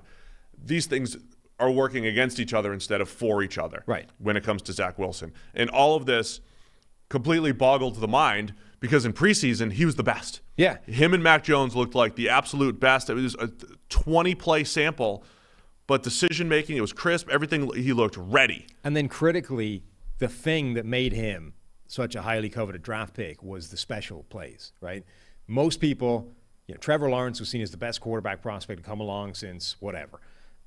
If there was anybody that had a quarterback other than Trevor Lawrence at number 1, there were people having Zach Wilson at number 1. And it was because of the special plays that he can make. His arm is crazy, and he can make a couple of throws that Trevor Lawrence probably doesn't have in the toolkit. And yet, Zach Wilson had the lowest big-time throw rate of any of the rookie quarterbacks by essentially a full percentage point. So he had a 2.5% big-time throw rate. That's lower than Tua. That's a abysmal.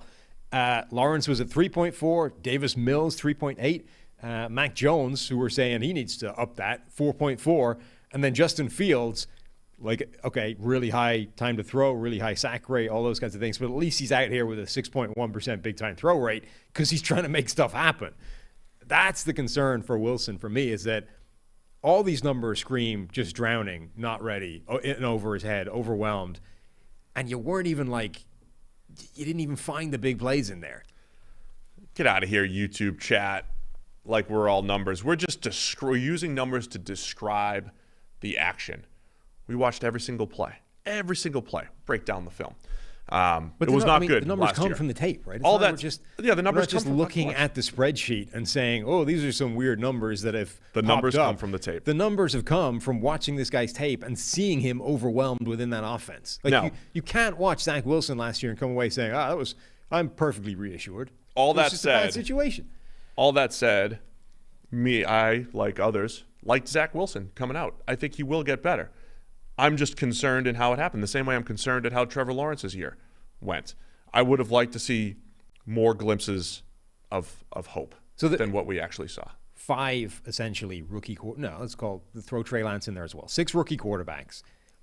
If you were Zach Wilson is the one that I would be most concerned about after 1 year of just NFL based evidence. off of rookie performance. Yeah. Yes. So you have whatever order you had them in last year, and then it's what order do you put them in now after we've had a year of NFL evidence, whatever that evidence is. And in Trey Lance's case, it's largely not playing. Zach Wilson is the one I think that would harm his drafts or his stock, his baseline, the most from that 1 year.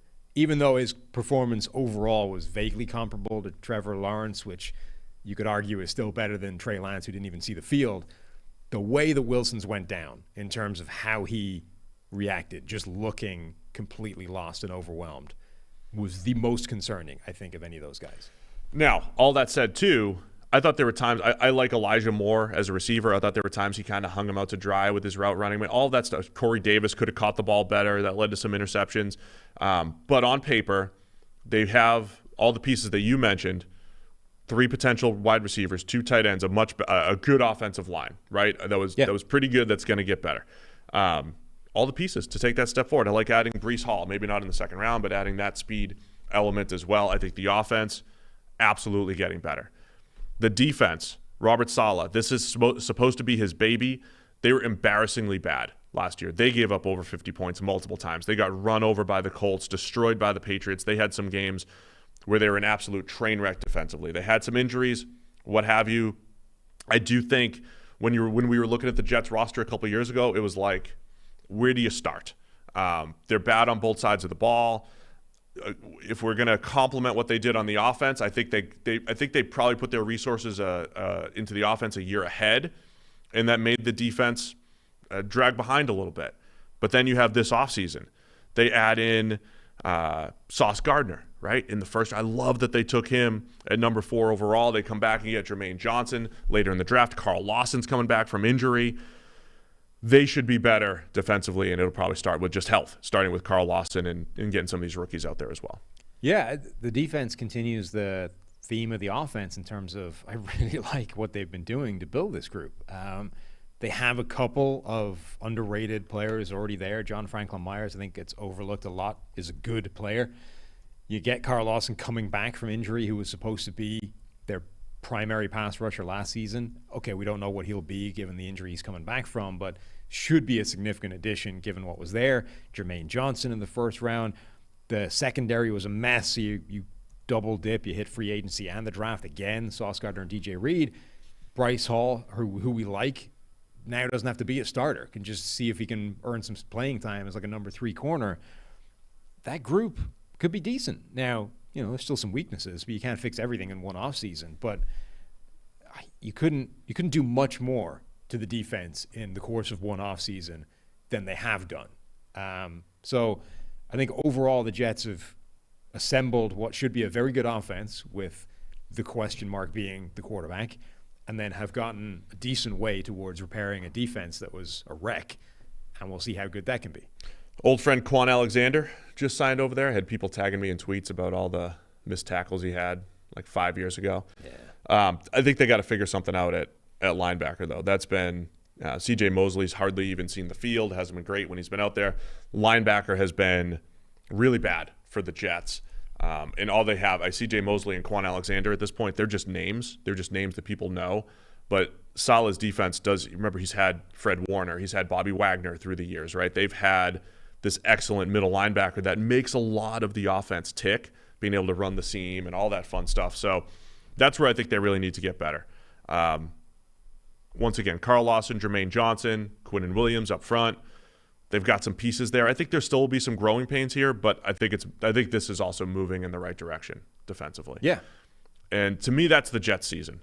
Moving in the right direction, both sides of the ball. Roster's getting better. I think at the end of the year, Jets fans will be optimistic that a lot of the pieces that they have will be helpful for 2023. Maybe they overachieve this year as well. It's just so tough with everyone else. If we're going to talk about the entire AFC, I mean, the Jets over-under is 5.5. It's the third low, tied for the third lowest total in the NFL.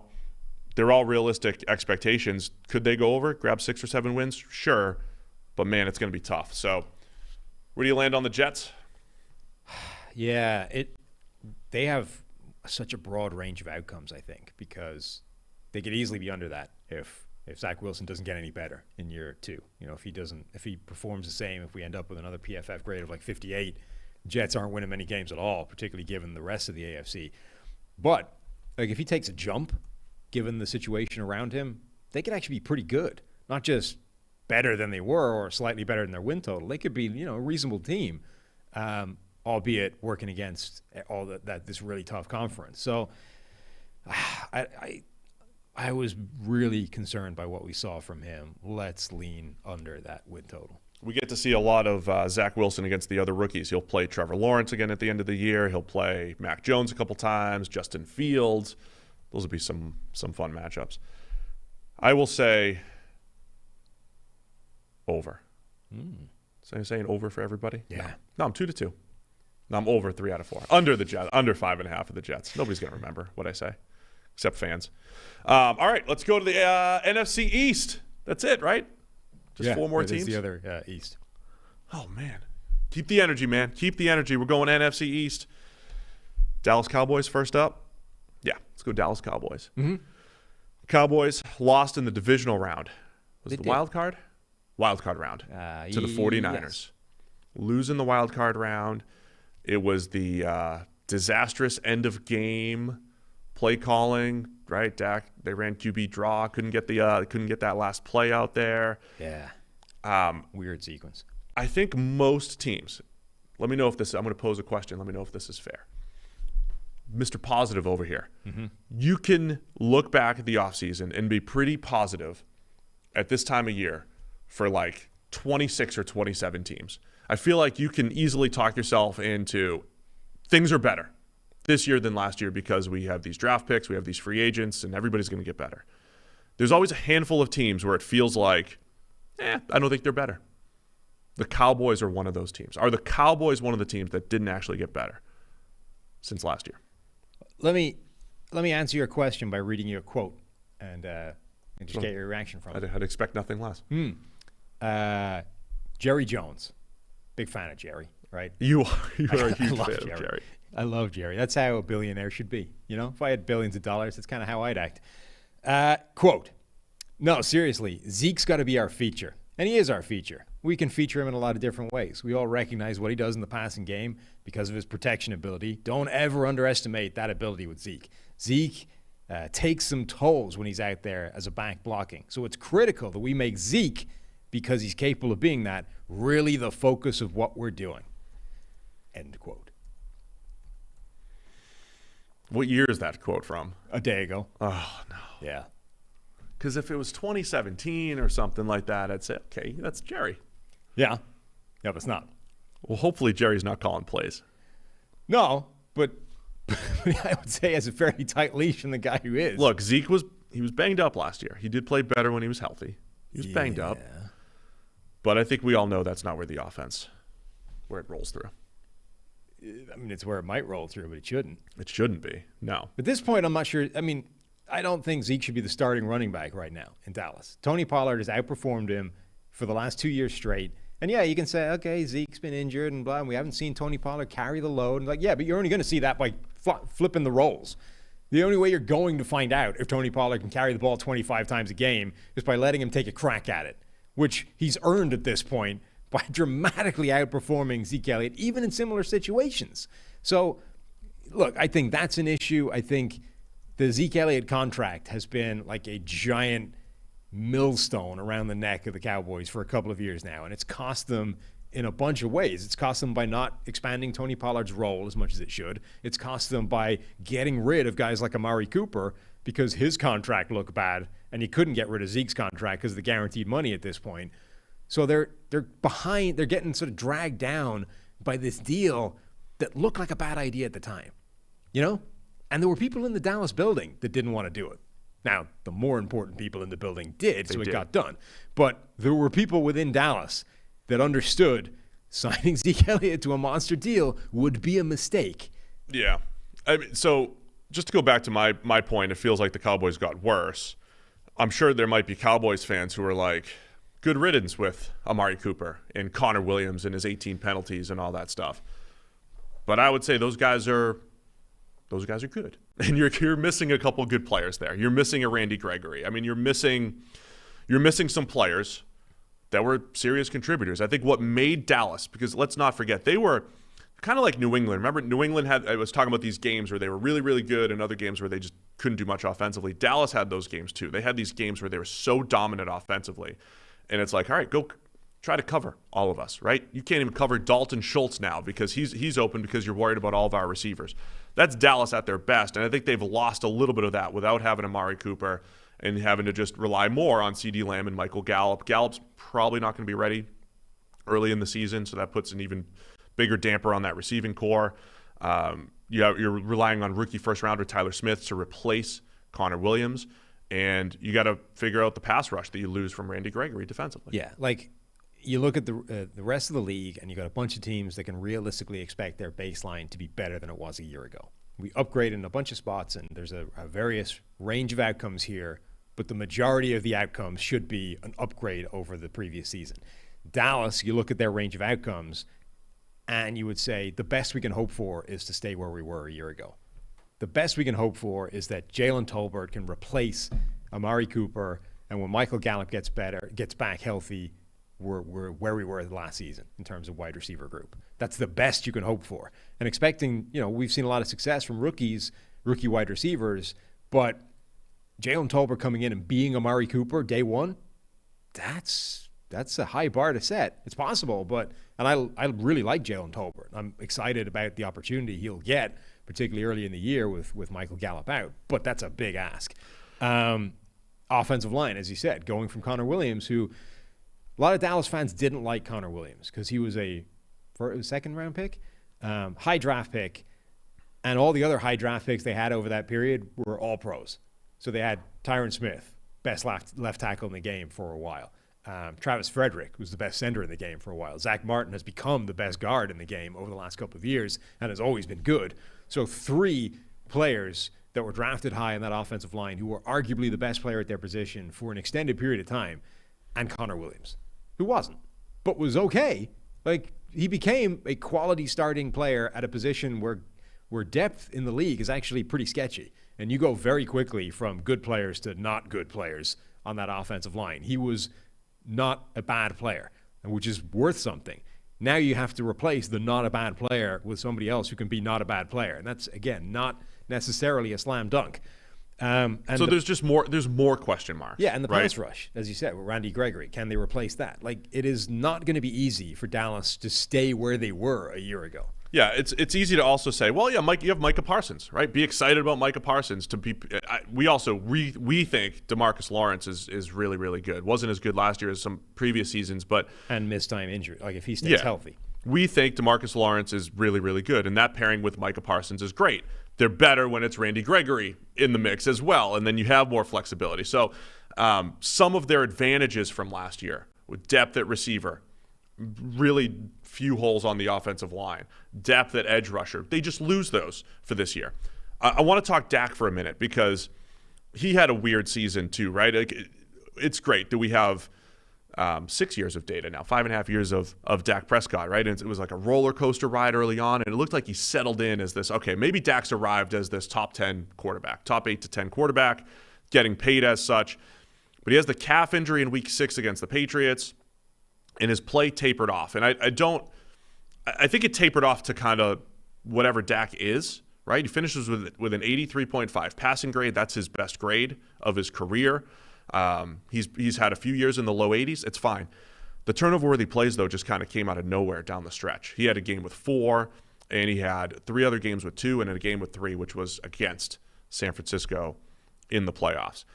Dak just, other than, a couple games against Washington, they just straight dominated. Against Philly's backups, that shouldn't even count, week 18. Against some bad teams, Dak looked good, but he had some rough games down the stretch. And I don't think there's not like a clear reason why. Well, I think there is. Ready for the analogy tracker, the little tally coming up? Get it going. Dak, to me, is a finely tuned race car engine, a motor, where those things run on weird fuels. They all have various custom-made components, and they're very fragile relative to like the engine that you have in the minivan, Steve. The minivan's engine should run for, hundreds of thousands of miles. You barely need to touch that thing, and it'll just keep on trucking because it's made out of like pig iron and idiot-proof components, right? Dak Prescott is made out of all these fancy carbon ceramic things, and the second one thing you screw up with the engine, it stops running right? And there's like a misfire, and it's just you're not getting 100% out of it. That's Dak Prescott, where the second one thing is off, it changes dramatically his output. Whether it's you take away a wide receiver, Amari Cooper's out of the lineup, you're not getting 100% of Dak Prescott. You're having a pretty big drop-off. All of a sudden, the dude's got a calf injury. Now we're getting 80% of Dak. We're not getting the full Dak Prescott experience. So I think what we've seen from the years of Dak Prescott data right now is that if you give him the 100%, the full race-tuned experience, you give him the fancy race fuel, you give him the carbon ceramic parts, you give him the high-end lubricants and belts and whatever else you put in these engines, you get a really high level of play from Dak Prescott. But the second you mess with one of those things, it's not the same, and it's a big difference. And that, I think he's maybe the most susceptible quarterback in the NFL to any kind of change in his environment. You are a metaphoric genius. Thank you. Yeah.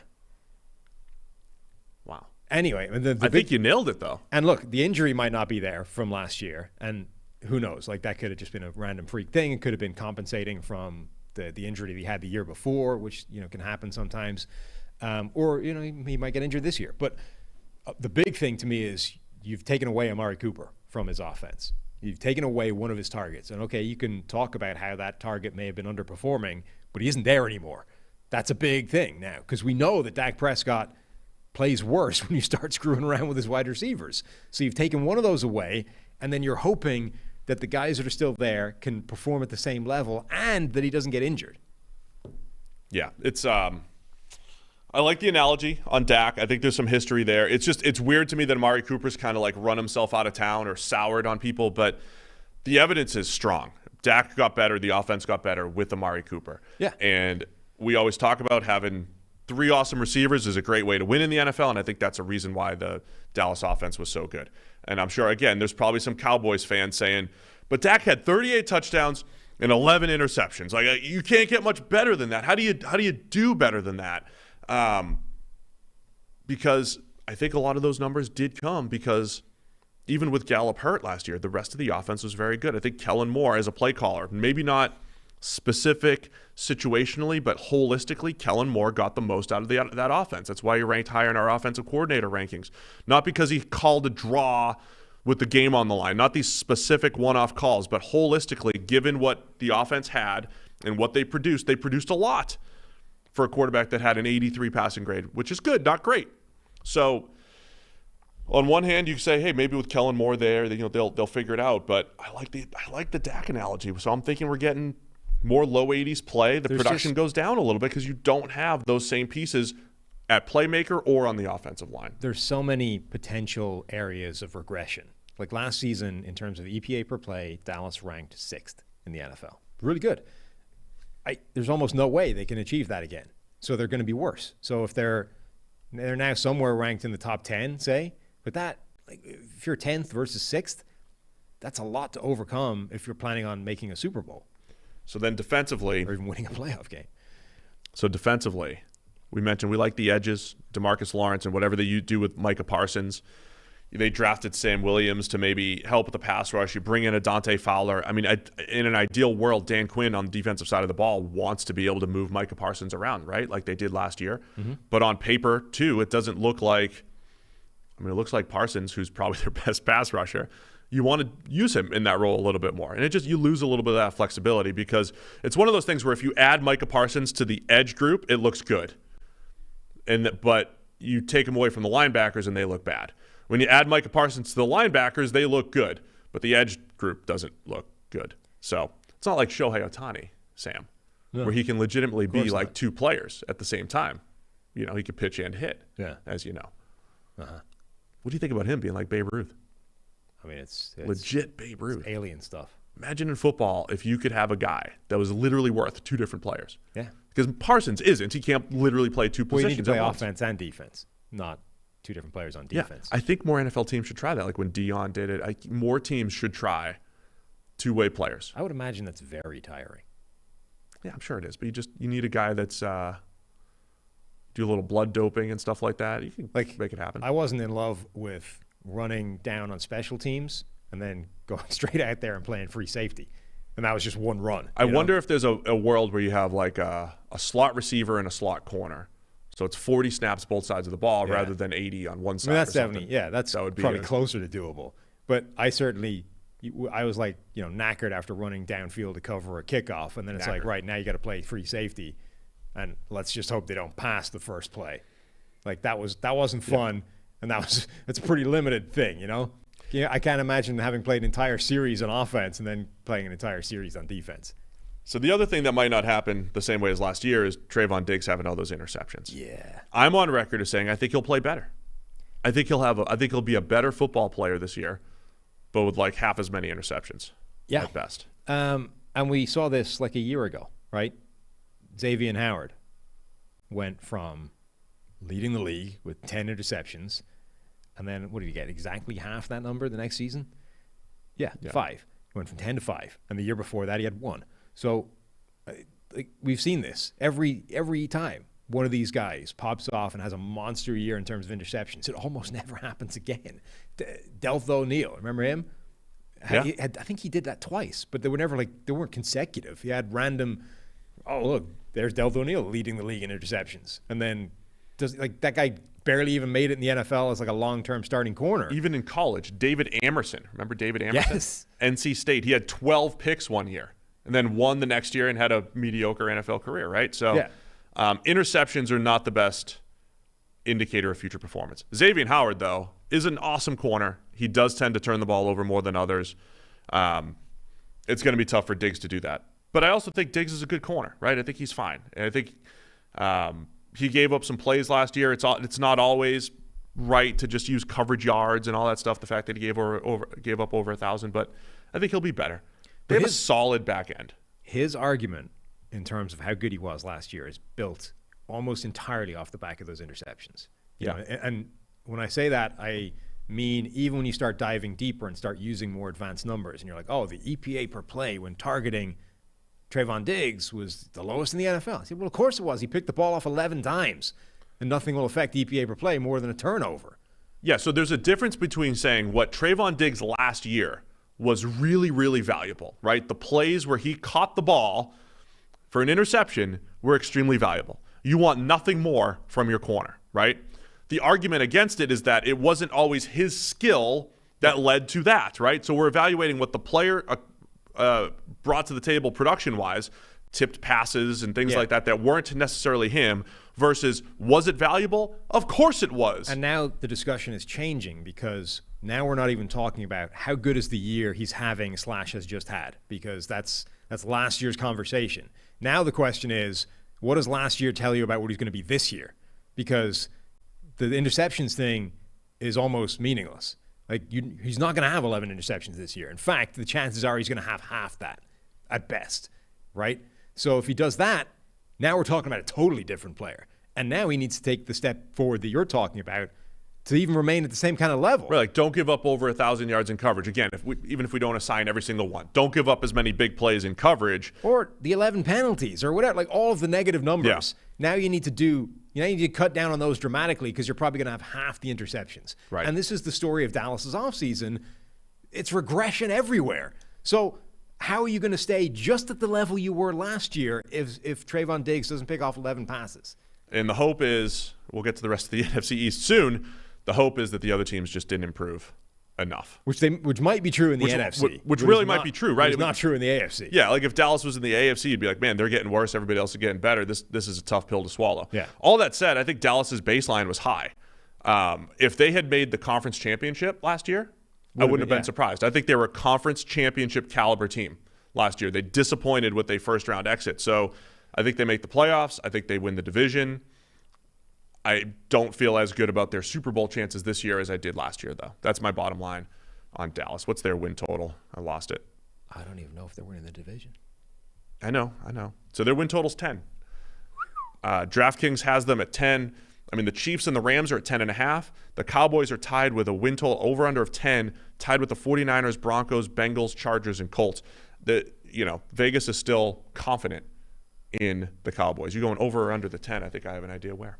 No, I'll go over. I think. You're going over here. Okay. I give them 11 wins. They're still good. All right. Dallas Cowboys, you're going over. I'm going to go over as well. So that's what I do. Yeah. Well, I mean, it's like a microcosm of this podcast. You go over every win total. I'll go under every win But total. then when I transition, I'm like, no, I'll go under. And then I'm like, hey, next team. And then people forget it. Yeah. Maybe I'll go under the Cowboys. Hey, New York Giants. Let's talk about the Giants. Okay. Only 3 more teams to discuss. Well, yeah, get a move on that. All right. Giants. What do you think? Brian Daboll comes in. Joe Shane. Whole new regime here. Yeah. With the Giants. The big question mark is Daniel Jones. What are they going to do with him and all that stuff? They've already not necessarily invested in him in the long term. What should Giants fans be hoping for this year, basically? Well, the other issue is that they were in a situation. Usually, when a regime comes in, it's a sweeping change, and everything gets blown up or whatever. There's significant adjustments that get made. Sometimes new regimes come in and they just don't have the wiggle room to play with because the previous regime has put them in that kind of bind where they don't have a ton of cap space. They don't, all those kinds of things. So the Giants made some nice moves in the draft, in particular. But even that, it was like day one was great. After day one, it went off the rails, at least according to our interpretations. They weren't really able to do much in free agency in terms of spending. There's some additions to that offensive line. I don't hate what they did there, but they weren't able to make the kind of overhaul that I sure would have liked to make if they had a free reign of spending money. So the expectations on what they can achieve have to be much more moderate because they just haven't done enough for you to say this team's going to take a giant leap forward, unless Brian Daboll plus Daniel Jones is able to achieve something freaky. Which, seems unlikely. Yeah, and look, is Daniel Jones, my phrase, top 32 starting quarterback? He's probably there. He's in the top 32. Maybe. Yeah, probably. I think he is. And honestly, he's not that much different than what we had thought coming out. I thought there'd be maybe more volatility to him. We got to be fair to Daniel Jones the same way we're fair to Tua, the way you described with Tua. Has the situation been good yet? Yeah. Has Daniel Jones yet had a good enough offensive line? No. The big free agent signing, your favorite stat, Kenny Golladay for $18 million a year, 1 fewer touchdown than left tackle Andrew Thomas. Oh, not just Golladay. Andrew Thomas, the left tackle, outscored both their first-round wide receiver and their big free agent wide receiver addition. Yikes. And this is but that's like, Kenny Golladay and Kadarius Toney. But if you're looking for an area of encouragement or a potential sea change in what's happening with New York, it's the receiving core because they've invested heavily in it and it hasn't worked yet. And in large part, it hasn't worked because guys have been hurt or banged up and it's just not been there at the same time together. In theory, on paper, Kenny Golladay, Sterling Shepard, Kadarius Toney, you add in Wan'Dale Robinson now in the draft, Darius Slayton, that's a good group of receivers.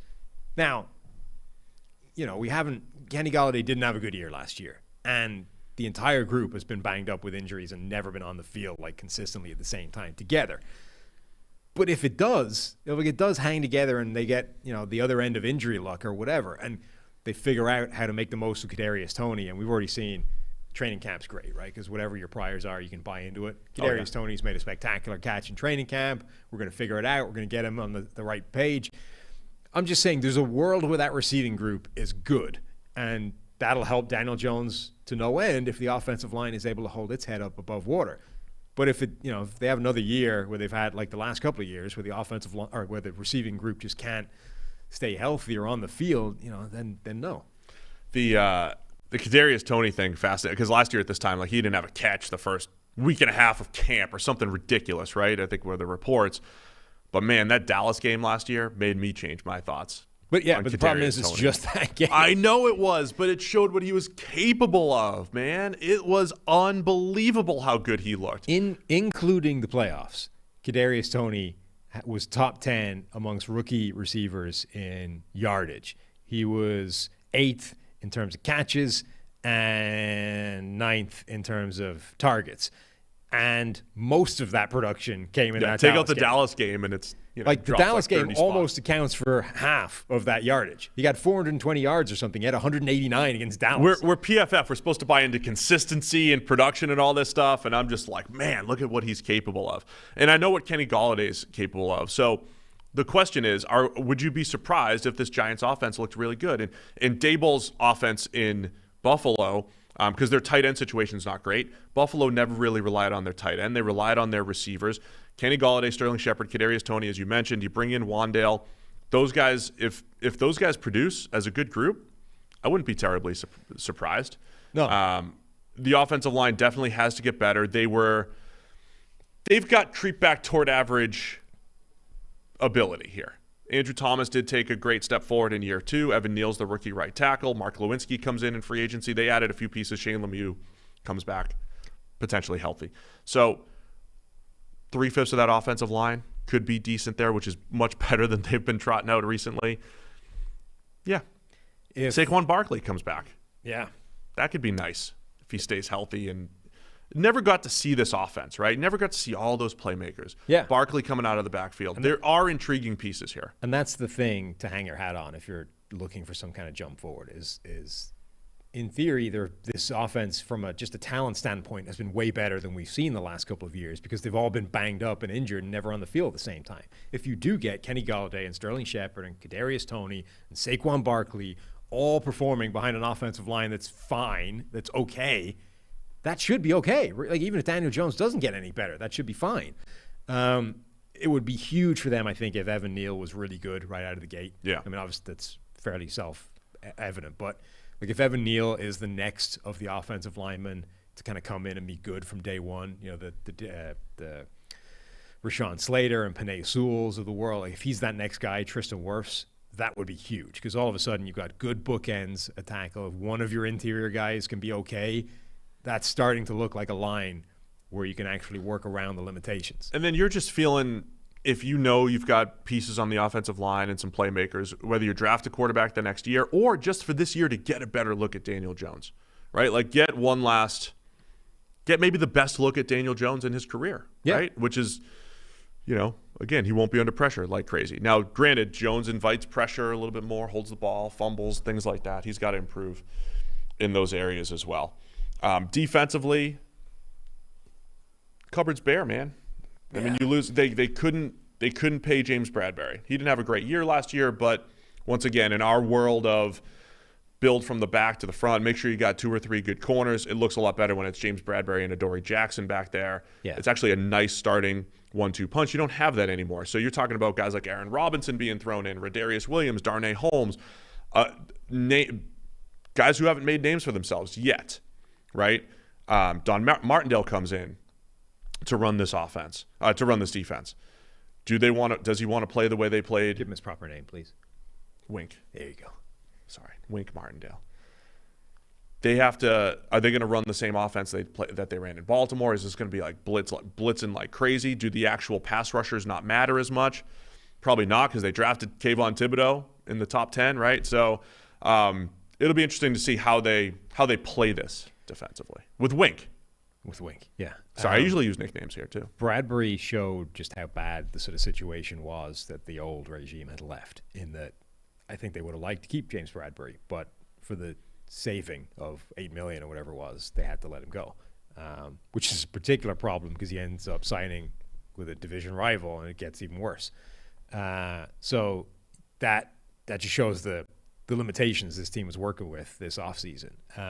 The dynamic with Wink coming in is going to be interesting because usually those types of hyper-aggressive defenses place extra emphasis on the corners because they're going to be in man coverage a ton without a lot of help and they need to hold up.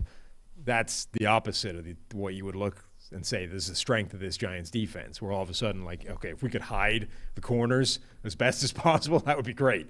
So how that works. Exactly. Yeah, the Ravens built from back to front, right? Because they added Marcus Peters and they had Marlon Humphrey and they always made sure that they were rolling 4 and 5 deep at corner so that they could manufacture pressure up front. Yeah. And it was a great strategy. The Giants don't have the personnel to do that right now. So I don't know if we're going to see this, full defense. Yeah. I don't know that this defense is going to be very good at all this year, but it is going to be interesting to see what type of scheme they dial up with Martindale coming in. My hope for the Giants, such as they are, would rest on the offense because I think there is a world where all those talented playmakers stay healthy all year, and that's pretty transformative. That can take them forward by quite a lot if they're able to do that. Yeah. I think it's another learning year. It's not full rebuild, so to speak, but it's who's part of the future here. Another one of those. Who is part of the Giants' future?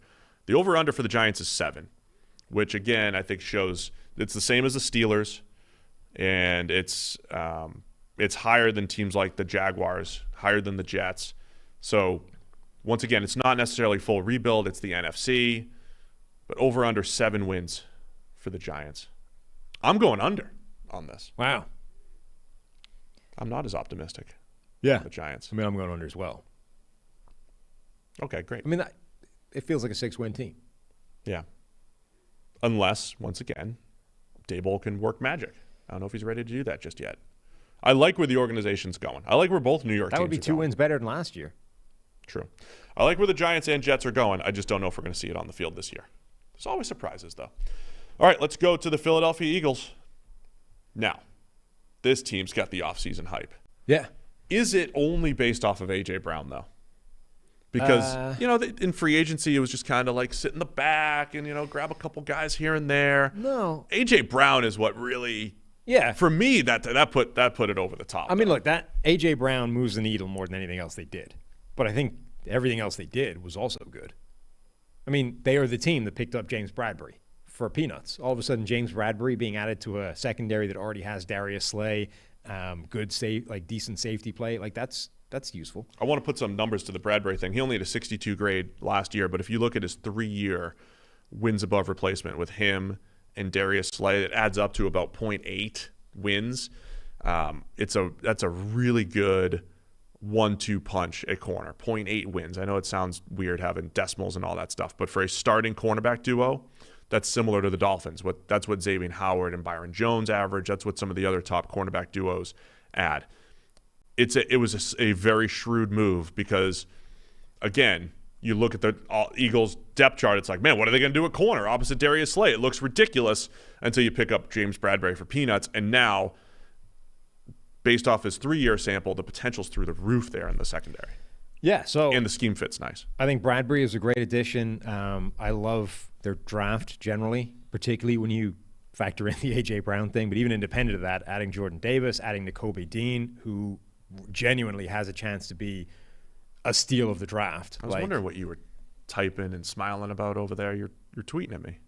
Well, just you who doesn't think that Sky Moore is going to be the number 1 receiver in Kansas City? Just the man's getting hyped all over the place in training camp so far. So I'm just going to keep you abreast of the situation. You sent me a 59-second clip. Anyway, which is the same play. Look, doesn't matter. The man's trending, literally trending right now because of how much he's dominating training camp. That's a good catch. So Jordan Davis, Nakobe Dean, who has a chance to be the steal of the draft. They chose their spots in free agency. They brought in Hassan Reddick, who is a limited player, a has a very specific skill set, but I think it's one they needed in this defense. And then the big transformative move was A.J. Brown, who, when you consider A.J. Brown is their first-round draft pick, effectively. They bring in A.J. Brown for a first-round pick, and then they pay him the contract. They were unusually able to throw that kind of money at a wide receiver because the rest of that wide receiver room is on nothing. They're all on rookie contracts. Devontae Smith, Arcega-Whiteside, Jalen Reagor, Quez Watkins, these are all guys getting paid nothing. John Hightower.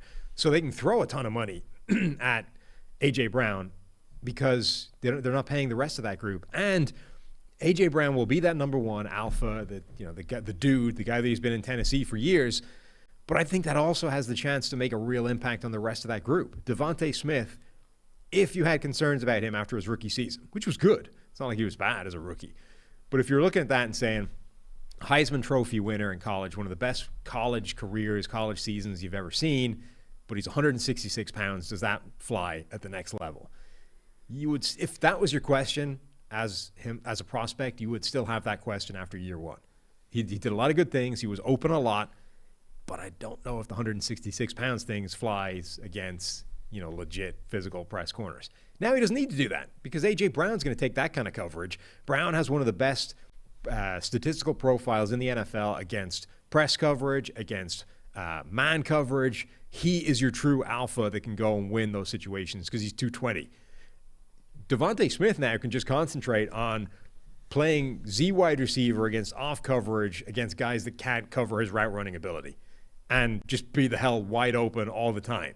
So A.J. Brown, I don't think is going to have just the impact that he'll have as a number one receiver, but he'll make Devontae Smith better by making his job easier.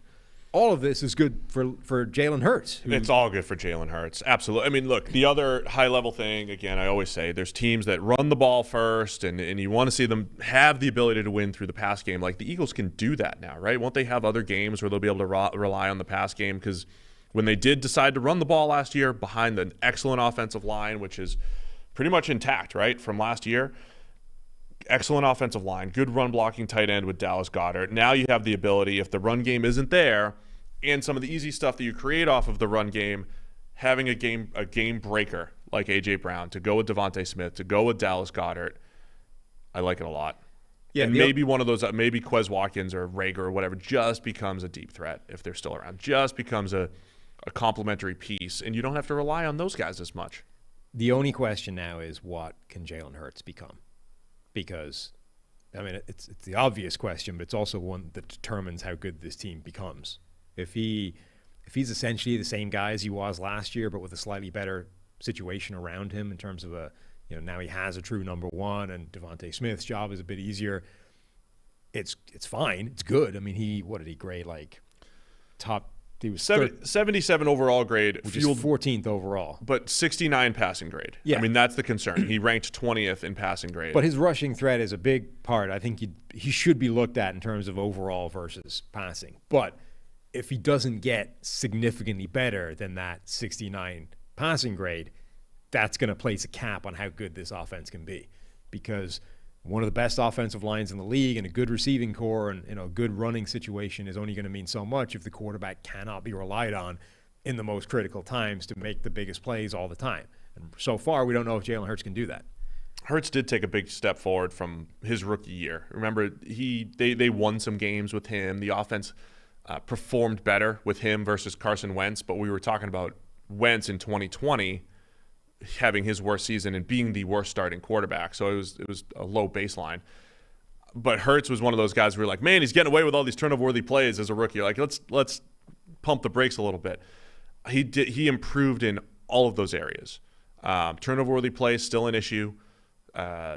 He does hold the ball a lot because he scrambles a little bit. He's not as dynamic of a runner as Lamar Jackson, but he's very good. So there's a lot to like about Hurts, but there are the 69 passing grade up from 57 up to 69 last year. If you get that up to 75, 76, which could be, that might just be the A.J. Brown factor, getting it up to that. Then you're talking about a very dangerous Eagles team, a team that can win through the air more consistently than they have in recent years. Isn't it funny that it feels like Jalen Hurts is a perfect example of a guy whose the perception on him right now is entirely dependent on where you started. It's like, when you go into movies and you had high expectations and you're like, this movie kind of sucked. But if you went in and you didn't know anything about it, you're sort of pleasantly surprised as opposed to disappointed. That if you liked Jalen Hurts coming out, you're kind of disappointed and underwhelmed by where he's gone after 2 years. If you thought he was garbage coming out and you're like, this guy has no shot at being an NFL quarterback, you're actually pleasantly surprised that, hey, this is actually not bad. It's way better than I thought he'd be, and he has taken a step forward. The first part, though, I disagree with. If you liked Jalen Hurts coming out, you're like, perfect. Second-year trajectory? He graded at 70. I think there's a lot of people that were like really high in Jalen Hurts coming out that are not high on him now. My concern, like, I wasn't terribly high on him, but I liked him as a second-round pick because you just don't know, right? I didn't like maybe he takes too many sacks, wasn't great under pressure, and some of these other things. He seems to just get a little bit better. And he's just got this history of he won at Alabama and won at Oklahoma, maybe not in a traditional sense. He doesn't get he's late on throws but accurate, you know what I mean? It's like he's good enough as a runner but not great. So a lot of the way he did things didn't always seem like they would translate, but they always seem to translate. But I think if you were high on Jalen Hurts, you're like, you took the team to the playoffs in the second year. Look at him. Now give him a number one. Watch what he does. It is a big year for Jalen Hurts and the Eagles. See if he's the future. Their defense is fascinating to watch because so much rests on these new additions, particularly, Jordan Davis. What can he be? Because the ceiling is like off the charts. The classic example of that Bill Parcells planet theory thing. Yeah. There literally isn't anybody walking around this planet that's Jordan Davis. Like, he had one of the best combines of all time for a dude that size. It doesn't get any better than that. And we've seen his tape at Georgia is full of these plays where, like, he's the only guy in the world that can do that. Now, he's got to do that for more. He's got to make a bigger impact. He's got to have a larger amount of playing time. And we've just got to see the whole thing scale up. And part of the Jordan Davis discussion is similar to the A.J. Brown discussion and all of this wide receiver one discussion. If the wide receiver one elevates every other receiver and the passing game in general and the quarterback, they're worth every penny. If Jordan Davis, as a 340-pound, incredible athlete, freak that can do a lot of things and help you play the run with fewer players in the box, theoretically, he may, even if he's a run defender, he makes the pass coverage better, right? Mm-hmm. Theoretically. So that's going to be the test here. Is Jordan Davis, is he going to be a guy that they move around along the defensive front? Vita Vea and Dexter Lawrence are the other 340-pounders, 350-pounders of the last few years who have been valuable in those types of roles. And they don't just play nose tackle. And they also Dexter Lawrence and Vita Vea were outstanding college players by our system from a production standpoint. Jordan Davis was a good college player who barely played over 400 snaps in any given season, right? So there's a lot of questions there, but I can't wait to see how they use him there. But finally on that, they were 20th yards per attempt with a six-man box last year. Like, that's that number, not just yards per attempt, but EPA. That's that number. That's the thing that they're trying to improve upon in Philly. And then I think, Nakobe Dean has a similar type of ceiling. Heck yeah. He's obviously not the physical freak that Jordan Davis is, but the entire Georgia defense was stuffed full of insane talents, first-rounders, all these kinds of things. Nakobe Dean was the best player in that defense. Now, you can debate how much of that is due to the fact that, hey, he also had Jordan Davis and Trayvon Walker and these other guys around him, and he didn't have to work through as much trash and didn't have, he was helped by the other good players around him.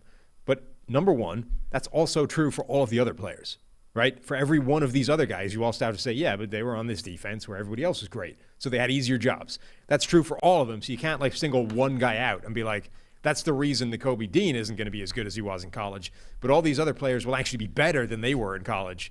That doesn't make any sense. That's just logically not sound. Number two, with those players, it's still a really good defense around him. Like, he's got one. Jordan Davis is still in front of him now. But even the rest of these players. But it's rookie Jordan Davis, not senior Jordan Davis. Whatever. The point is, he's got talent around him now. And with that in mind, he was way better than everybody else on that defense. Certainly than a lot of the guys. He was just a dominant force. You could see him understand the play, fly around the field. One of the things that's talked about a lot in terms of his positives is how smart he is, how quickly he's able to learn a playbook, get in. If he's that guy, there's no reason he can't start on this defense. And if he starts, he could be a real playmaker for them. Is this your favorite linebacking core in the NFL? TJ Edwards, yes. Nakobe Dean? Best, no. Your favorite? Yeah. I mean, look, I'm a huge Nakobe Dean fan. I think he can be a fantastic player. I love TJ Edwards because I think he's one of the best stories in the NFL. In a league where we're still trending every single draft, right? Who are the linebackers that are going to get drafted high? It's the physical freaks, the athletic monsters, the guys that aren't necessarily any good, but tick the athletic boxes. In a league where that is becoming more and more important, I think, than ever. It's very difficult to be a good linebacker in today's NFL if you're not a freaky athlete, just because of what they're asked to do. TJ Edwards has had to do it the hard way, the whole way. The guy has always performed and graded well for us. And in coverage, again, the hardest thing to do, had to be an undrafted player, had to earn his way through good special teams, good preseason play, eventually got given a starting job and has been the best linebacker. Okay, not a high bar to clear, but the best linebacker the Eagles have had for a number of years. I like that it's still possible to do that in the NFL, to just do it the hard way, like get to being a good caliber starting player despite marginal physical tools, just by being good and just being a hard worker and grinding your way through. What the Eagles, Kazir White also comes in. Pretty good linebacking core too in general. But he's a nice addition to that zone-heavy scheme.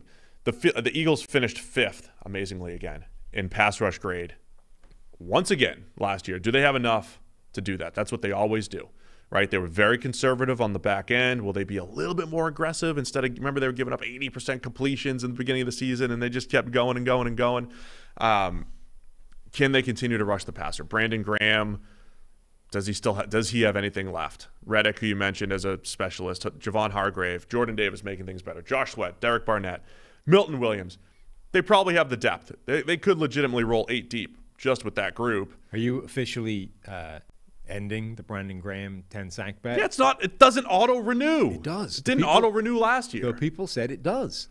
You need to specify. People don't know. So this is your opportunity. Specify yay or nay. Yeah, send me like an opt-out subscription. Like I will opt out of the you just need to do Brandon it now. Graham subscription. I opt out of the 10-sack. On the air. Yeah. Let's find someone else to have a sack bet about. Right. Yeah. So anyway, I don't know if they'll be able to get back there pass rush wise. Javon Hargrave, 91.6 pass rush grade last year. He was fantastic rushing the passer. Can they replicate all that? Fletcher Cox getting a little bit older. Might be tough, but a lot of good pieces in place for the Eagles this year, man. And they got the hype and A.J. Brown. And what's our win total? 9.5. Over. Hit it. Hammer the over for the Hit Eagles. it. I'll go over as well. They might win the division. You like the Cowboys over 10, but you think the Eagles might win the division. Yeah. All right. I mean, the Eagles could be a 12-win team. Absolutely. All right, let's wrap it up. Washington Commanders. Their over-under's 8. R.I.P. the football team. More than the Giants. Yes. The football team. 2 years of glory. The football team, by the way, is objectively better than Commanders. Yeah, kind of like WFT. Yeah. I also still can't believe that they didn't take the layup of the Sentinels and just use the replacement stuff. A lot of mistakes made here. A lot of mistakes. Commanders bring in Carson Wentz. Made the big trade to bring him in. Speaking of mistakes. Oh, wow. Sorry, was that too on the nose? Wentz had a 70 grade last year. Mediocre production right in the middle there. Offensive line was solid. Defensive line has been good the last couple of years, but injury prone with Chase Young being hurt. Chase Young might miss the beginning of the season. It's the most recent report. We expected regression from Washington last year because of their schedule, because their defense was so good in 2020. Yeah, I actually didn't, and I got proved very wrong. Oh, okay. I expected regression, as did the other nerds. Yeah. But what happened was they regressed, and it didn't look good. And the secondary didn't. But will that work the other way now? We liked William Jackson as a free agent signing last year because of what he was capable of, not because he was consistently doing it every year. He's still capable, but he didn't show it last year. So there's a lot of pieces that could get better next year, particularly on the back end. No, I agree. I think there are a lot of ways that this team could bounce back and regress positively from a year ago. Again, though, you just look at what they're going up against in terms of competition. You're like, yeah, okay, Carson Wentz, whatever you think of him, should be significantly better than Taylor Heineke last year because Taylor Heineke was bad last year. Taylor Heineke did not play a year ago the way we thought he might, even if he had to come in for Fitzpatrick. And that was one of the reasons of confidence a year ago, is that, hey, you're probably going to get league average play from Fitzpatrick. It's going to be a roller coaster, but it'll shake out to average. And even if they decide to bench Fitz on one of the downswings, on one of the troughs, the nadirs of his play, you bring in Taylor Heineke. And so far, we've seen like an amazing playoff game and some, it'll be about the same. It wasn't. Like, Fitz went down early, Taylor Heineke came in, and he just didn't play well. I forgot about your bold pick, your bold prediction that Fitz was going to take him to the Super Bowl. Yeah. So there was no roller coaster for Heineke. It was just down. Like the roller coaster went, crawled up that tick, tick, tick, tick, tick, tick, tick, tick, and then it went down the thing and then didn't come back up. It just stayed at the bottom. It just kept on going. So whatever you think about Wentz, and I think we've seen at this point that you probably shouldn't be that excited, he should at least give you viable quarterback play, which you didn't really have last year from Heineke. We did get an email. We'll have to address it later. An email about Carson Wentz and his play almost pretty much being directly correlated to pass blocking. I have to look at it closer because there was a case made. We have to have a rebuttal. But my understanding is that he's always had pretty good pass blocking until 2020. He had good pass blocking as a rookie, excellent as in his second year, the MVP caliber season. Wentz has almost always had pretty good pass blockers in front of him. Last year in Indianapolis, what should have been one of the best offensive lines really regressed. They couldn't really figure out left tackle, and Quentin Nelson wasn't as good, and then he was hurt. So Wentz didn't have the best offensive line there, and we didn't love their group of playmakers either. But the Colts also, they're another team that quietly put up a ton of points, right? They quietly had a pretty efficient offense. I guess my point is this situation for Wentz actually a little bit better than what he had in Indianapolis? You don't have Jonathan Taylor. You don't have the great running back who did exceed all expectations last year as far as just on the field, like what was in front of him. So maybe you don't have the same kind of run game. We got a pretty good offensive line that came together last year. You have Terry McLaurin, better than anybody the Colts have at receiver. Jahan Dotson comes in the first round. Curtis Samuel's here. Logan Thomas at tight end. Probably a better situation than Indy, other than the dome. Missing the dome. Pretty big. Domes are big. I'm a big fan of weighing the dome. You know that. Weighing the dome. It's not worse. I'm not sure it's better. I think the problem at this point is, the personnel might be better. I think the coaching situation is not. And we saw Frank Reich went out on a limb last year to bring in Carson Wentz and say, I can get him back to 2019 levels, and we have a good starting quarterback. After a year of that, Frank Reich drop-kicked this guy out of the building as fast as he humanly possibly could and apologized, reportedly, for effectively vouching for him in the first place. When that's the guy, when that's your defender, and after a year of you being back together, he's like, yeah, my bad. Screwed this up. I'm sorry. I'm sorry for even bringing it up. I will abase myself in shame. That's really bad. I mean, when you put it that way, there should be no optimism in Washington at all. Frank Reich did a great job with Carson Wentz last year. I think that offense did a good job of protecting him. Wentz played reasonably well within it until a couple of meltdowns. But the fact that guy wanted rid of you after a year does not speak well to what you bring to the table. So, A, I think the coaching around him isn't quite as good as it was a year ago in Indy. And B, you're probably bringing the same things to the table, so that's not good either. So I just think, you're going to get better play than you got from Taylor Heineke. I just don't think it's going to be that much better to the point where, it completely transforms any expectations. I think I was saying this last year at the time. I thought the Colts, remember we talked all about, Wentz he had one turnover-worthy play in his first 6 games, and then he played in the rainstorm, and then whatever. He was kind of all over the place, but generally taking care of the ball better. And I'm like, man, that's just not what I want out of Carson Wentz. Same thing I've said through the years about Matthew Stafford and Derek Carr. I don't want them dinking and dunking. And his average depth of target, Wentz, was 8.4. It's on the lower end of even his career. His best year, he was over 10. That's the 2017 season. I just kind of want him to let it go, let it rip. He does have a big arm. He does throw a great deep out, and he's got a strong arm, velocity, can reach the intermediate, deep levels, throw the ball well, make plays outside of structure. But his last 3 years, under 7 yards per attempt. It's this conservative. So Carson Wentz, I don't care. I would say get out there and make some bad decisions every now and again, but make some big plays for me. I compared him to Cam Newton when he came out, and I think what we were seeing is the same problematic conundrum facing coaches that had Cam Newton throughout his career, which is the thing that he's great at is the thing that causes a lot of the problems. So he's really good at making these insane, really high degree of difficulty, but really impactful big plays deep down the field. Yeah. But leaning into that and saying, all right, this is what you do well, go for it, go nuts. It causes like an explosion of bad plays to offset them, right? And that's where you get the Jameis Winston syndrome. I don't think teams necessarily lean into it with Jameis Winston or coaches, but that's kind of how he plays. And in order to get the best out of him, you also need to accept the fact that that's going to lead to 30 interceptions at the same time. Now, Wentz doesn't have those interceptions, but he does have a high degree of high percentage of turnover-worthy plays. But I think his coaches generally so far have tried to steer him away, try to keep the bad plays in check.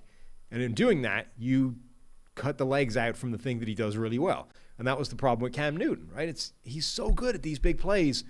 How do we just increase the efficiency of everything else? And they went through 2 or 3 different iterations of trying to modify that. And none of them really worked because they all had the effect of taking away the thing that he was doing that was so valuable. And if you take that away and he still doesn't get any better at the other stuff, now you just have a not great quarterback. That's the problem with Wentz. If you don't lean in to the really big plays, the special throws that he can make, you just neutralize, you neuter him and you end up with this okay. But if you do lean into it, now you just end up with an explosion of bad plays that offsets the good stuff that he does. I think it's a tough one for an organization because they don't always think in those terms, especially coaches. Coaches are like, we run this offense, we want you to make good decisions in the offense. A lot of times the good decision is the check down, and you always make the good decision. But remember, I did this study a couple of years ago. When you have a mid-tier quarterback, and mid-tier quarterbacks, again, they're QB 10 to 20 or whatever it is, those guys have top 10 caliber seasons, right? Your mid-tier quarterback. Carson Wentz has had a top 10 caliber season. Matthew Stafford throughout his career. Cam Newton, all those guys have had top 10 caliber seasons. The way you get that is aggressiveness, right? So at a high level, you say, if I'm saddled with this quarterback, just like Kwesi got into some issues because he said Kirk Cousins isn't Tom Brady or Patrick Mahomes, right? Well, he's not, right? And so from this perspective, he's saying, if I have Kirk Cousins, is there this high-end strategy we should employ to maximize our output? And when you have Kirk Cousins or Carson Wentz or Jameis Winston or Derek Carr or Matthew Stafford or whoever it is, Nick Foles, I think you lean aggressive. You lean aggressive. And when you lean aggressive, maybe 2017 Wentz, that type of production comes back. Or Nick Foles goes on a Super Bowl run. You lean aggressive. But the problem is that you can't get that essentially without relying on an outlier season. So 2017 Wentz, even at the time, we were saying, when you look at the ways that this season is great, insane production on third down, insane production in like long, to-go situations, so like 10-plus yards. Like all these ways that are massively unsustainable. Like this is going to regress, and we're never going to see this particular guy again. This is not a good reflection of how good Carson Wentz actually is. This is like saying, what if you get the best possible run from a guy? What does it look like? This is it. But that's what you want, But right? the problem is, so now if you say, well, let's lean back into that. Let's try and get that guy back again. You're going to spend the next 5 years, and he won't hit that. This is like your thing with Jameis Winston, right? You lean into chase it. the outlier season because you don't want the liar season. You want the outlier season. You don't want like 70 grade Carson Wentz or 72 grade Carson Wentz. You're not going anywhere with that. You have to chase the outlier season if you have certain quarterbacks. But they're outliers for a reason, and you're probably never getting it. So you end up just like hitting your head against a brick wall with this dude. Like you get Jameis's career so far, which is the same thing every year, waiting for that 1 year where he stops throwing interceptions. This is the year for Jameis. Wait till our NFC South preview. Saints going all the way this year with Jameis. I'm just saying, if you have a guy that's massively volatile like that, I don't think you should just be hammering the same button and hoping that this is the year where he stops throwing at the defenses. The other part of Wentz's outlier season is the playmakers were so good. They had great tight ends, Alshon Jeffrey. They had great receivers. Do they have that potential in Washington? Yeah, I mentioned McLaurin as the one. Jahan Dotson, again, I'm more confident in him now than I was at draft time for whatever reason. Just kind of re-looked at the model, things like that. You know what I'm saying? Just saying. You know, the Excel's spitting out some better numbers than it was at the time. He can go up and get it. If he is legit. He's got great hands. Great hands. If he is legit, it's a really nice 1-2 punch. That is what Carson Wentz needs to get back to that. Defensively, it is still the best young defensive line in the league. Montez Sweat, Chase Young when he's healthy, Jonathan Allen, Deron Payne's got one more year here. Big year for Chase Young. Big year for Chase Young. Whenever he comes back healthy. Yeah, like a big year, and he's working behind the curve because he's not going to be healthy to the start. I still view Chase Young as Myles Garrett and Bosa level as a prospect, but to this point, it's been only as a prospect, right? I mean, he's played well on the field. He has not touched their NFL level of production in his 1.5 years, basically, yet. So I think he has it in him. I think he'll get there, but it is a big year for Chase Young to be that guy. And then, to me, it comes down to that secondary. Does William Jackson III reverse course? Kendall Fuller was solid back there, number 2 corner. Benjamin St-Juste, he's got to play better. If the secondary regresses, positively regresses after negatively regressing last year, now we're talking about a dangerous Washington defense. Yeah, I mean, I think the defense is better than it was a year ago because it would be very difficult to be as bad as it was a year ago. And as we talk about ways you can spot regression, that 2017 thing of Carson Wentz, there were a bunch of ways where this Washington defense was so much worse from a personnel or from a numbers point of view than it should have been in various situations. Like it had the exact opposite performance of that 2017 Wentz season, where in weird situations it was somehow intensified how bad they were. That shouldn't happen this year. So if it just regresses back to normality in those situations, they'll be way better. David Mayo is a football player on Washington as well. What a linebacking group that is. David Mayo, Jamin Davis, Cole Holcomb. Good crew. Second best, your second favorite linebacking core behind the Eagles, maybe? I mean, any linebacking core that has David Mayo on it. We still need to have our own My Guy show. But it's a big year for Jamin Davis because I think we've reached this point now where most linebackers come into the NFL and struggle pretty badly year one. Now, Micah Parsons screws that up by being a freak show. But generally, a lot of off-the-ball linebackers are going to come in and they're going to have a really rough year one. But then it can go one or two ways. Then you can either take a massive step forward because you've caught up to the sort of the mental aspect of the game, which is on any given play, you're putting a bind like 2 or 3 different ways, and you have to process that in a heartbeat. Linebackers have become, I remember years ago, Mike Mayock sat in on some quarterback room, and he said, like, he thought he was pretty well up from all the scouting stuff. Like, he thought he knew what a quarterback's job was, essentially, and what they were expected to do. And he was, like, blown away by the amount of stuff those guys had to process in, like, half a second after the snap. He's like, it's insane. And we just take that as read now. Like, that's just part of the gig. Linebacker, I think, has become essentially the same thing, where those guys now have to do the same level of processing as quarterbacks after the play in a heartbeat and not take a step in the wrong direction, because if you do, that one step means you're out of the play. You can no longer recover that. That's how hard it is to play linebacker now. So when you come in from college, where a lot of your thing is like, here's your key, yes or no, go, right? The jump is insane. So they're all going to struggle year one. But some of those guys are going to get it after a year, and some of those guys are not. So the question, I think, for linebackers is going into year two, and Jamin Davis, you could see this all over his tape. The guy's an athletic specimen. He's insanely talented, but you could almost see the cogs turning, and how you could see the hesitation, and that hesitation was enough to let somebody else get there where he was supposed to be, and all of a sudden he's just out of the play. He's blocked. It'd take him out of position. Now, if he's accelerated the processing part in year two, we could see a completely different player. All of a sudden he's a step ahead of where he was last year. Literally every single play, that changes the player he is. Or you can become, Patrick Queen, where you basically didn't change from year one to year two. Now you're just a bad linebacker. Devin Bush. There's a lot of these guys, right? Yeah. So it can go one of two ways. And I don't think there's any way of knowing until we see him in action in year two. What does this look like? I've been doing some studies recently on progression and various things like that. Linebacker, I talk a lot about third-year breakout for linemen and all that stuff. Linebacker is an interesting one where they kind of take a leap forward in year 5 recently, 5, 6, and 7. And then there's some selection bias once you get into years 9, 10, and 11, right? So you have fewer players and the guys that stuck around. But year 9, 10, 11 linebackers play much better than early career linebackers. Again, there's some selection bias. You have to adjust for that. But it is one of those positions where experience matters a lot. You don't always see that year 2 or 3 breakout across the league, is all I'm saying.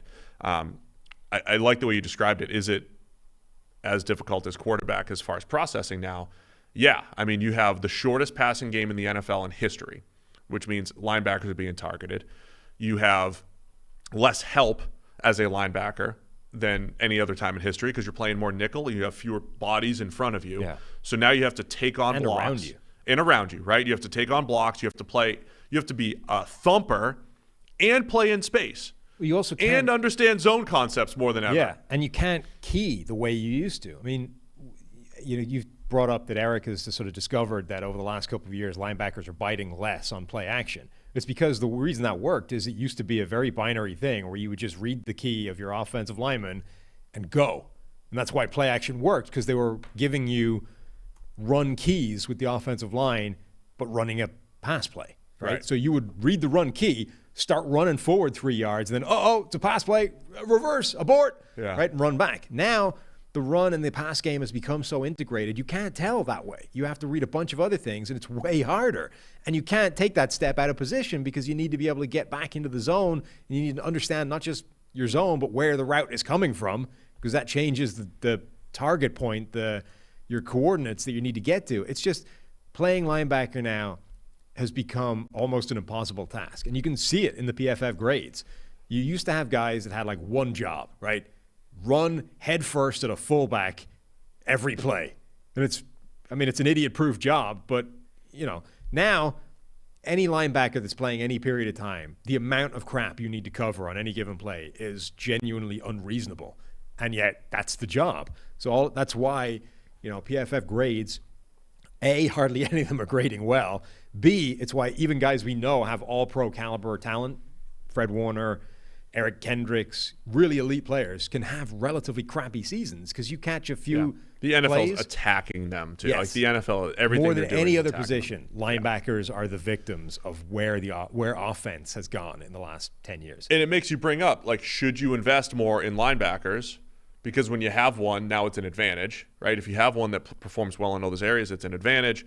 Should you actually just trend toward veterans, right? Guys that know what they can do, and you trend, even though they're getting older and they're slower, just being in position's the biggest thing. Which, by the way, Rams bringing in a Bobby Wagner, underrated, right? And they noticeably just said, forget linebacker for a few years. We're going to focus on other things. We won a Super Bowl doing it, but now that an advantage? The one thing you don't need to worry about with Bobby Wagner is will he be there mentally diagnosing what's going on? He 100% will be, and then it's a case of what he has left in the tank physically. Could be a real underrated signing for the Rams when you say you replace a Von Miller, right? A shinier, flashier pass rusher.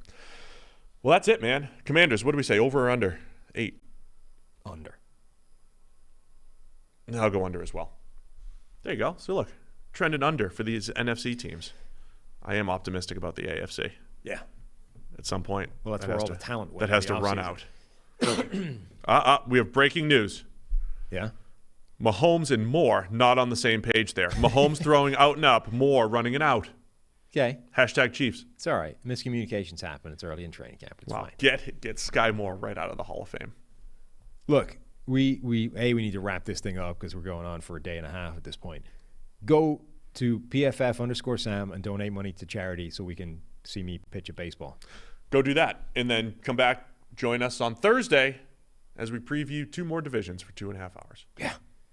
Thanks to everybody for tuning in. We'll see you on Thursday.